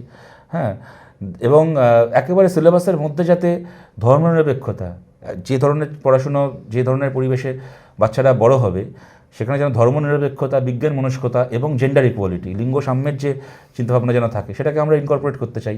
আমরা চাই মিড ডে মিলের ইয়েটা বাড়ানো হবে। মিড ডে মিল তো পশ্চিমবঙ্গ সরকারকে বাড়াতে হবে, কিন্তু ভারত সরকারকেও বাড়াতে হবে। মিড ডে মিলের তো একটা বড় অংশের টাকা কেন্দ্র সরকারের দেওয়ার কথা। ভারত সরকারই তো মিড ডে মিলের টাকায় প্রতি বছর কাটছাট করেছে। আর আমাদের এখানে চুরি তো আছেই। মিড ডে মিলের চাল জ্যোতিপ্রিয় মল্লিকের অফিস ঘুরে হচ্ছে কালোবাজারে বিক্রি হয়েছে। তো যাই হোক, এবং লিঙ্গ সাম্যের চিন্তা সিলেবাসে, ধরো আজকের পৃথিবীর তো কতগুলো রিয়েলিটি আজকে নতুন করে আমাদেরকে ফেস করতে হচ্ছে, যেগুলো কিনা আজ থেকে হয়তো 15 বছর আগে, 20 বছর আগে ছিল না। ধরো আমি তোমায় বলছি সুব্রতদা, আমি যখন ছোটো থেকে বড় হয়েছি, হয়তো আমি এমন অনেক কথা বলেছি যেগুলো কিনা আজকের দিনে বুঝতে পারি যে ইনসেনসিটিভ কথা হয়েছে। ধরো আমি কথার কথা বলছি, আমরা যখন ছোটো থেকে বড় হচ্ছি, যে বন্ধু একটু ওজনে বেশি তাকে মোটু বলাটা খুব স্বাভাবিক ব্যাপার ছিল। হ্যাঁ, কিন্তু আজকে বুঝতে পারি যে সেটা আমি ঠিক করিনি বলে। তখন না আমার মধ্যে বলে না, সে সমাজের মধ্যেই এই বোধটা ছিল না। কিন্তু আজকে হয়তো আমি এমন কোনো কথা বলেছি যেটা কিনা হয়তো একজন মেয়ের পক্ষে খুব একটা কমফোর্টেবল নয়। আমরা চাই সিলেবাসগুলোকে এমনভাবে পরিমার্জন করতে, যে আজকের এই সোসাইটিতে একটি মেয়ে ছেড়ে দাও, একটা ছেলেও যখন ছোটো থেকে বড় হচ্ছে, সে যেন এমন একটা জেন্ডার সেন্সিটিভ মানুষ হিসেবে সে বড় হয়, যে তার কোনো কথায় বার্তায়, কোনো ইয়ার্কিতে, কোনো চোখের চাউনিতে, হাতের ইশারাতে তার আশেপাশে পরিবারের মধ্যেও এমনকি কোনো মেয়ের অস্বস্তির কোনো কারণ সে না হয়ে দাঁড়ায়। এই পরিবর্তন আমরা বাংলার স্কুল কলেজের সিলেবাসে আমরা আনতে চাই। সুতরাং এই কাজগুলো আমরা করতে চাই, এবং তাছাড়া আরও বলার সুযোগ আছে, এখন অতটা সময় পাওয়া যাবে না। তো যারা মনে করেন যে আমাদের এই লক্ষ্যগুলো সমর্থনযোগ্য, আমরা তাদের সমর্থন চাই। আমি এখানে একটা জিনিস তোমায় বলি, যে সেটা মানে আমার দিক থেকে আমি যেটা তোমাকে বলতে পারি, সেটা হচ্ছে যে শেষ পর্যন্ত যেটা দাঁড়ায় সেটা হচ্ছে, পুলিশ তুমি যতই মারো মাইনে তোমার 112, তুমি 0 ছিলে, তার থেকে হয়তো একটু বাড়বে, ওই 112 থেকে 113 হবে, এরকম আমি ধরে নিচ্ছি। কিন্তু তুমি এই যে কথাগুলো বললে, এই কথাগুলোর পেছনে যথেষ্ট যুক্তি আছে। এই যুক্তিটা মেঠো ভাষায় রাস্তায় কি করে বোঝাবে, এইটার উপর নির্ভর করবে তোমাদের এই এজেন্ডাটা। এই মেঠো ভাষায় রাস্তায় বোঝানোটা একটা জিনিস, মানে মানুষের কাছে পৌঁছে গিয়ে বোঝানো, সেটা তো আমি দেখতে পাই না। মানে এই মেঠো ভাষাটা, দেখো সুব্রত, আমার নিজস্ব আমার মনে হয় যে আমরা কেউ খুব দুর্বোধ্য, মানে সুধীন্দ্রনাথ দত্তের কবিতার ভাষায় কথা বলি বলে আমার অন্তত মনে হয় না। তবে কোনো একটা জায়গাতে আমার মনে হয় একটু ভেবে দেখার দরকার রয়েছে, আমরা মেঠো ভাষা আর খিস্তিকে না আমি তা বলছি না, আর তুমি করছো না আমি জানি, কিন্তু আমি বলছি এখন একটা প্যাটার্ন হয়ে গেছে, যে আমি ধরো কাউকে বলছি যে ধরো আগে যেটা হয়তো সেটা আমি খালি আমাদের বলে বলছি, ধরো জ্যোতিবাবু বলো কি প্রণব মুখার্জি বলো কি যেই হলো, হয়তো বলতেন যে ওদের ক্ষমতা নেই এটা করা থেকে আমাদের আটকায়। কেমন সেইটা যদি আমি আজকে বলি, হয়তো সেটা খবর হবে না। যদি আমি বলি তোর বাপের ক্ষমতা নেই, আমাকে তুই এটা আটকাস, ধরো কারোর নাম করে বললাম, মমতা তোর বাপের ক্ষমতা নেই, এই শুভেন্দু তোর বাপের ক্ষমতা নেই, হয়তো সেটা চট করে খবরে চলে যায়। তখন ওটাই মনে হয় মেটো ভাষা। আমার মনে হয় যে কোনো একটা জায়গাতে না একটু আমি এক্স্যাক্টলি ওই জায়গাটা বলতে চাইছি। একটা সময় আমি যখন দিল্লিতে সাংবাদিকতা করেছি, তখন আমি সবসময় দেখতাম যে ধরো এই থার্ড ফ্রন্ট, মানে যখন একসাথে একত্রিত হবে, তখন সবসময় লেফটের যে নেতার জন্য অপেক্ষা করে থাকা হতো, তিনি হচ্ছেন জ্যোতি বসু। এটা আমি একবার জিজ্ঞেস করেছিলাম মুলায়ম সিং যাদবকে, যে তোমার এখানে তো হরকিষণ সিং সুরজিৎ সাহেব তো রয়েছেন, এখানে তো প্রকাশ রয়েছে, এখানে তো সীতারাম ইয়েচুরি রয়েছে, তোমরা ওদের সাথেই তো বসতে পারো, তোমাদের সবসময় জ্যোতিবাবুকে লাগে কেন? তখন মুলায়ম সিং আমাকে একটা অদ্ভুত কথা বলেছিলেন যে ऐसा है, ये लोग ऐसे बात करते हैं ना, सोशलिज्म ये वो समझ में नहीं आता है, वो ज्योति बाबू हमारा माफिक बात कर। হ্যাঁ, মুলায়ম সিং তো একটা সোশ্যালিস্ট লিডার হিসেবে ছাত্র জীবন থেকে উঠে এসেছেন, ওনার সোশ্যালিজম কেন বুঝবেন না? হ্যাঁ, উনি বলেছিলেন না, দেখো জ্যোতিবাবুর ব্যাপারটা অন্য ছিল। একজন রাজ্যের মুখ্যমন্ত্রী এত বছর ধরে জিতছেন, ওনার যে হাইট ছিল, যে ডিগনিটি ছিল, যে অ্যাকসেপ্টেন্স ছিল অ্যাক্রস দ্য পলিটিক্যাল পার্টিস, এবং যে অথরিটি নিয়ে উনি কথা বলতে পারতেন, সেটা তো ন্যাচারালি সবার মানে তো সেটা অনেকেই ছিল। হ্যাঁ নিশ্চয়ই। এবং যে কারণে সুরজিৎ, দেখো আমার মনে হচ্ছে 2004-এর লোকসভা ভোটের রেজাল্ট বেরোচ্ছে, তখনও গণনা শেষ হয়নি, কিন্তু বোঝা যাচ্ছে কংগ্রেস হাইয়েস্ট ভোট পাওয়া পার্টি হবে, কিন্তু সিঙ্গল মেজরিটি পাবে না। সোনিয়া গান্ধী সবার আগে ছুটেছিলেন সুরজিতের বাড়িতে। হ্যাঁ, সুতরাং সুরজিতেরও তো সেই গুরুত্ব থেকেইছে, সবাই যাতে বুঝতে পারে। আমিও অন্তত কখনো শুনিনি, বা আমার কখনো মনে হয়নি যে সেলিমদা যে ভাষায় কথা বলেন, কি সুজনদা যে ভাষায় কথা বলে, কি দেবলীনাদি যে ভাষায় কথা বলে, হ্যাঁ সেই ভাষাটা কোনোভাবে খুব মানে কি বলবো এলিট ভাষা বলে আমার কখনো মনে হয়নি। ধরো মানে কবির সুমন্ত গানে লিখেছিলেন যে আমি চাই সাঁওতাল তার ভাষায় বলবে রাষ্ট্রপুঞ্জে, তো আমরা রাষ্ট্রপুঞ্জের ব্যবস্থা করতে পারিনি, কিন্তু সাঁওতালি ভাষায় ব্রিগেডের সমাবেশে একজন বক্তৃতা দিচ্ছেন, এইটা তো ভাই কমিউনিস্ট পার্টি ছাড়া আর তো কেউ করেনি পশ্চিমবাংলায় আজ অব্দি। এত তো সাবল্টান, এত কিছু তো শুনলাম, আলটিমেটলি তো এটা মমতা ব্যানার্জি পারেনি, বিজেপি তো পারেনি না, তো ঘোষিত হয় ব্রাহ্মণ্যবাদী দল, ওদের কথা বাদই দাও। আলটিমেটলি তো দেবলীনা হেমব্রম ব্রিগেডে দাঁড়িয়ে ভাষণ দিয়েছেন সাঁওতালি ভাষায়, সেটা তো কমিউনিস্ট পার্টির সমাবেশেই হয়েছে, তাই না? আলটিমেটলি তো বন্যা টুডু বামপন্থীদের সমাবেশেই ব্রিগেডে দাঁড়িয়ে কথা বলেছেন। সুতরাং আমার কখনো মনে হয়নি যে দেবলীনা হেমব্রম কি বন্যা টুডুদের ভাষাটা মেটো ভাষা নয়। তবে ডেফিনেটলি এটা শুভেন্দুর মতো কি অভিষেকের মতো যা তোর বাপকে ডেকে আন, সেই ভাষাও নয়। কোনো একটা জায়গাতে যেন এটা আমাদের গণমাধ্যমের কাছেও আমাদের একটা অ্যাপিল বলতে পারো, যে কোনো একটা জায়গাতে যেন প্যারামিটারগুলো এরকম না হয়ে যায়, মানে শালীনতা না পেরিয়ে যায়। না, আমি বলছি যে স্বাধীনতা প্রেরণাটা যেন গ্লোরিফাইড না হয় সো মাচ। সোচে ধরো আমি আমার দল বলে বলছি না, যে কোনো একটা দলের নতুন কেউ, একজন তরুণ রাজনৈতিক কর্মী, তার মধ্যে যেন অবচেতন মনে ওইটা না চলে আসে যে আমি যদি একটুখানি বিলো দ্য বেল্ট কথা বলি তাহলে আমার খবর হতে সুবিধা হবে, খবরে আসতে সুবিধা হবে। এরকম একটা পরিসর যেন আমাদের তৈরি না হয়। আমি বলছি ধরো তৃণমূলের তো এত আচ্ছা, তুমি তো তোমার বাড়ি যেখানে, সেইখানকার তৃণমূলের যে ব্লক সভাপতি, তার তুমি নাম জানো? কিন্তু বীরভূমের জেলা সভাপতির নাম জানো? অনুব্রত মণ্ডল। তো অ্যাচিভমেন্টটা কি তুমি যেখানকার ব্লক, তোমার পাড়ার ব্লক সভাপতি জীবনে অনুব্রতের মতো ওরা ওই পাচন চাষ করবো, বোম মেরে উড়িয়ে দেবো, কি তোর বউকে মাকে নিয়ে এই করবো, এটা বলেনি। অনুব্রত মণ্ডল বলেছে, তাই খবরে এসেছে, তাই না? সুতরাং সাকেত গোখলে বলে তৃণমূলের একজন এমপি আছে, তাকে কি রোজ আমরা টিভিতে দেখি, শিক্ষিত লোক সব কিছু, কিন্তু কটা লোক তুমি যাও তো, তুমি এই মানে শিয়ালদা স্টেশন পার করে দেখি কজন সাকেত গোখলের নাম শুনেছে, কিন্তু কল্যাণ ব্যানার্জির নাম সবাই জানে। কেন? সে অন্য দল ছেড়ে তাও নিজের দলের মহিলাদেরকেই নোংরা নোংরা কথা বলছে, এবং তাই রোজ খবরে আসছে। তাই খবরে আসার পথটাও যেন মানে এত খেলোনা হয়ে যায়, এটা গণমাধ্যমের কাছেও আমাদের একটা অ্যাপিল বলতে পারো। সাবঅল্টার্ন বলে অনেক জিনিস আজকাল নোংরামিকে চাপিয়ে দেওয়া হচ্ছে, এটা কিছুটা অনেকটা হলেও ঘটনা। একদম সত্যি তো, মানে সেটা রিফ্লেকশন চারিদিকে দেখাও যাচ্ছে। হ্যাঁ, তুমি যেটা বললে এক্স্যাক্টলি ওইটাই, যে অসভ্যতাকে, অশালীনতাকে, নোংরামিকে সাবঅল্টার্নের নাম করে, যেটা সাবঅল্টার্নের ভাষা, এটা সাবঅল্টার্নের বলে চালিয়ে দেওয়া হচ্ছে আর কি। দক্ষিণ কলকাতায় বড় হওয়া, হ্যাঁ, মানে পদবীতে ব্যানার্জি থাকা একজন মানুষ, তিনিও যদি তোকে এই করে দেবো, হ্যান করে দেবো বলো, তো সেটাও হয়ে গেল সাবঅল্টার্ন। হ্যাঁ, তো এইগুলো তো হচ্ছে সাবঅল্টার্ন, দ্য আইডিয়া অফ সাবঅল্টার্নিজম, তার একটা অ্যাবারেশন, বা সেইটাকে নিয়ে একটা মানে কি বলবো, নিজের রাজনৈতিক স্বার্থে সেটাকে দুমড়ে মুচড়ে নিজের সুবিধা মতো প্যাকেজিং করা। তুমি এবার ভোটে দাঁড়াবে? সেটা তো পার্টি ঠিক করবে। তোমরা সবসময় সবই পার্টি, এটা সত্যি বলে, হ্যাঁ এটা সত্যি বলে। পার্টিতে তো তোমরাও আছো, মানে তুমি তো আছোই, তো পার্টিটা কি? কিন্তু আমার মতো অনেকের একটা মিলিত সিদ্ধান্ত। আমি কি অভিষেক ব্যানার্জি নাকি যে বলে দেবো আমার দলে কি হবে? তুমি এবারে যদি যেত তাহলে তো তোমার প্রথমবার যেত। এটা আমার জেতা বলে নয়, যেটা আমাদের মানে আমি তোমার যেটা বললাম, এটা আমাদের কাছে ব্যক্তিগতভাবে জেতাও না, হারাও না। আমি জিতলাম কি না জিতলাম বড় কথা না, যেখানে লড়ে যায় আমাদেরই লড়া, যেই জিতবে সেটা আমারই যেতে হবে, এবং যে কাজগুলো আমরা করতে চাই সেই কাজগুলো আমরা করবো, যদি সেই সুযোগ আমরা পাই।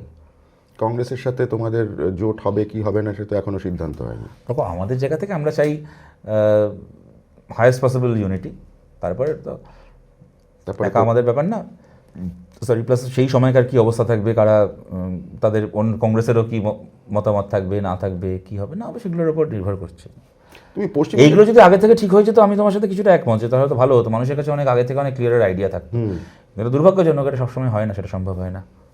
তোমার পশ্চিমবঙ্গের সাংস্কৃতিক এবং রাজনৈতিক আগামী 8-10 বছর তোমার কি হবে বলে মনে হয়? মানে তোমার নিজের ব্যক্তিগত ধারণা, আমি তোমার পার্টির সিদ্ধান্তের কথা বলছি। দেখো, সাংস্কৃতিক পরিসরটা, এই সাংস্কৃতিক এবং রাজনৈতিক পরিসরটা কিছুটা তো একে অপরের পরিপূরক, একে অপরের উপর নির্ভরশীল। একটা সমাজের সংস্কৃতি যেরকম হয়, রাজনীতিতে তারই রিফ্লেকশন ঘটে, আবার রাজনীতি যেরকম হয়, সংস্কৃতির ক্ষেত্রটাও সেরকমভাবেই কিছুটা পরিচালিত হয়, এটা সত্যি কথা। তো যদি এখন এই সরকার এবং এই ব্যবস্থা চলে, তাহলে কি তুমি অনেকদিন সিনেমা করতে পারবে না আপাতত, আর যদি পাল্টায় তাহলে পারবে না। আমার তো ঠিক আছে, আমার যথেষ্ট বয়স হয়েছে, সিনেমা না করলেও চলে যাবে। তবে আমি এটা অ্যাপিল করছি পশ্চিমবাংলায়, ধরো এখন যারাই আছেন বা করছেন, আমার মনে হয় যে বাঙালি শিল্পীদের না পশ্চিমবাংলায় আরও বেশি করে, আরও মানে পপুলার কালচারে, পপুলার আরও স্পেস পাওয়া উচিত বলে আমার মনে হয়। ধরো, আমি একটা জিনিস দেখছি যে কলকাতা শহরের বিশেষ করে, এবং বড় শহরগুলোর পশ্চিমবাংলার, এটা খুব দুর্ভাগ্যজনক একটা অবাঙালিকরণ হচ্ছে সাংস্কৃতিক ক্ষেত্রে। আমাদের কলকাতার এফএমে প্রায় বাংলা গান বাজা বন্ধই হয়ে গেছে। বেশ কতগুলো এফএম স্টেশন অনেক প্রতিবাদের পরে বা অনেক এই নিয়ে কথাবার্তা হওয়ার পরে এখন মাঝে মধ্যে বাংলা গান বাজায়, কিন্তু থার্ড গ্রেড পাঞ্জাবি গান হচ্ছে সারাদিন ধরে এফএমে শুনছি, কিন্তু বাঙালি শিল্পীদের বাংলা গান হয় না। ধরো যত কলেজের ফেস্ট হচ্ছে সব, আমি কাউকে ছোট করছি না, কিন্তু বলিউড থেকে কোটি কোটি টাকা খরচা করে, লক্ষ লক্ষ টাকা খরচা করে অনেককে আনা হচ্ছে, কিন্তু বাংলার সেই অর্থে বাংলা শিল্পী বা বাংলার বিশেষ করে নতুন যারা শিল্পী, নতুন যে ব্যান্ড, তারা কোনো স্পেস পাচ্ছে না। হ্যাঁ, একমাত্র এখন ইউটিউবে যারা সিঙ্গলস বা স্পটিফাইতে সিঙ্গলস রিলিজ করছেন, হয়তো কিছু ক্ষেত্রে তাদের কিছু গান একটু ভাইরাল হয়ে গেলে আমরা শুনতে পাচ্ছি, কিন্তু যে জায়গায় যে স্পেস তাদের পাওয়ার কথা তারা পাচ্ছে না। এর ফলে যেটা হচ্ছে, ধরো একটা সময়, আমি ফিল্মের বাইরেও বলছি, নন ফিল্ম মিউজিককেও আমরা যেরকমভাবে, ধরো সুমন, অঞ্জন, নচিকেতা ওই জায়গায় চলে এলেন কেন? তখন রেডিওয়ে গান বাজছে, আকাশবাণীতে বাজছে, পরে যখন আমার এফএম হলো তখন আমার এফএমে রাত দিন, বা পরের জেনারেশন রূপঙ্কর দা, রাঘব দা, এদের গান সবাই শুনছি। আমরা শুনতে পাচ্ছি যে চাঁদ কেন আসে না, কেউ আমার বৌদিমণির কাগজওয়ালা, সেটা শুনে এটা কেড়ে এত চলতো, এই গান কোথায় শো হচ্ছে শুনতে যাই, মানে তারা একটা পরিচিতি পাচ্ছেন। এখন সেই স্পেসটা পুরো সেই অর্থে চলে গেছে। তুমি দেখবে এখন আমি কাউকে ছোটো করছি না, কিন্তু বলছি বিনোদ রাঠোর মার্কা শিল্পীদেরকে এনেও কত শো হয়, কিন্তু সেখানে ধরো আমাদের মানে এখনকার কত বাঙালি শিল্পী তারা নতুন করে গান লিখছে, গান তৈরি করছে, তারা সেই অর্থে কোনো সেই মঞ্চটা পাচ্ছে না। তো আমার মনে হয় যে এই যে একটা, ধরো বাংলা সিনেমা, আমি বাংলার যে এখন তো শুনছি না কি মিটিং ফিটিং, কমিটি সব বানিয়ে নিয়ে মিটিং ফিটিং হয়ে কিছু হয়েছে, এটা যদি কোনো সুফল হয় তো ভালো কথা, কিন্তু ধরো 3-4 জন বড় প্রডিউসার তারা নিজেদের মধ্যে একটা কনসেনসাস করে নিল যে পুজোর সময় আমরা এই ছবি আনবো, মে মাসে তুমি আনবে, ডিসেম্বরে তুমি আনবে, 4-5টা বড় প্রোডাকশন হাউস এটা করতেই পারে, কিন্তু প্রশ্ন তো ওই 4-5টা বড় প্রোডাকশন হাউসের নয়, একটুখানি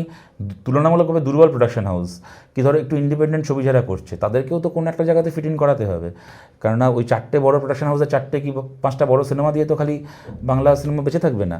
এবার আমি তোমায় এটা বলছি যে ধরো একজন অ্যাক্টরকে বলো কি অ্যাক্ট্রেসকে বলো কি একজন ফিল্ম মেকার ডিরেক্টরকে বলো, আমি ভোটের সময় তাকে ব্যবহার করবো, 21শে জুলাই আমার মঞ্চে দাঁড়িয়ে থাকবে, তাকে নিয়ে আমি বিদেশ সফর করব, কিন্তু তার ছবিটা যখন বেরোবে তখন তাকে আমি কোনোভাবে তার ছবিটা যাতে শো টাইম পায়, তার ছবিটা যাতে ভালো করে হল পায়, সেখানে আমার কোনো ভূমিকা নেই। এইটা কেন হবে? হ্যাঁ, আজকে ধরো আমি দেখলাম কেজি একবার এই মানে ওনার ওই কৌশিক গাঙ্গুলি কেজি কোনো একটা ছবি ওই কাবেরী অন্তর্ধানের সময় বোধহয় দুঃখ করে বলছিল যে, এবং এটা সত্যি আমরা জানি যে সেই সময় শাহরুখ খানের জওয়ান বোধহয় রিলিজ করছে, তো বলে দেওয়া হলো যে সব বাংলা ছবি যে হলে তুমি জওয়ান চাও সেই হলে সব কটা শো জওয়ানকে দিতে হবে, কোনো বাংলা ছবি চলবে না। আমি বলছি জওয়ান তো তামিলনাড়ুতে রিলিজ করেছিল, বলুক দেখি তামিলনাড়ুতে গিয়ে সব তামিল সিনেমা তুলে দিতে হবে। এখন বোধহয় সেটা বন্ধ করে, তার জন্যই তো বোধহয় মিটিং ফিটিং হচ্ছে। ওটা হলে খুব ভালো কথা, কিন্তু আমি বলছি যে এটা তামিলনাড়ুতে গিয়ে বলুক দেখি যে সব তামিল সিনেমা তুলে দাও, জওয়ান আসছে, মেরে পিঠে চামড়া গুটিয়ে রেখে দেবে। তুমি কি সিপিএম এর সাথে সাথে বাংলা পক্ষ হয়েছে? এইটা বলার জন্য বাংলা পক্ষ হতে হয় নাকি? আমরা ভারতের বাংলা পক্ষ, মানে গর্গদা ঠাকুরদা জন্মায়নি তখন, যবে থেকে আমরা বলে এসেছি যে ভারতে কোনো জাতীয় ভাষা থাকবে না, ভারতের সমস্ত ভাষা সমমর্যাদা পাবে, তার জন্য বাংলা পক্ষ হতে হয় নাকি? ঠিক আছে, আমি তোমার সাথে কথা বলে আমার খুব ভালো লাগলো, কারণ নির্বাচন আস্তে আস্তে তো নির্বাচনের আবহটা তৈরি হতে শুরু করবে। তো সেই হিসেবে আমি ইনফ্যাক্ট আমাদের পডকাস্টে আমরা কখনো রাজনীতির কোনো লোককে এর আগে আনিনি, তোমাকে দিয়েই সেটা শুরু হলো, এবং সেটা দেখা যাক আমরা কতদূর রাজনীতি নিয়ে আলোচনা করতে পারি, কতদূর যেতে পারি, এবং সেটা সব পক্ষেরই। হ্যাঁ, 100 তাই তো হওয়া উচিত। সেই জায়গাটা কতদূর নিয়ে যেতে পারে। অনেক ধন্যবাদ, থ্যাংক ইউ সো মাচ এখানে আসার জন্য, খুব ভালো লাগলো। নমস্কার।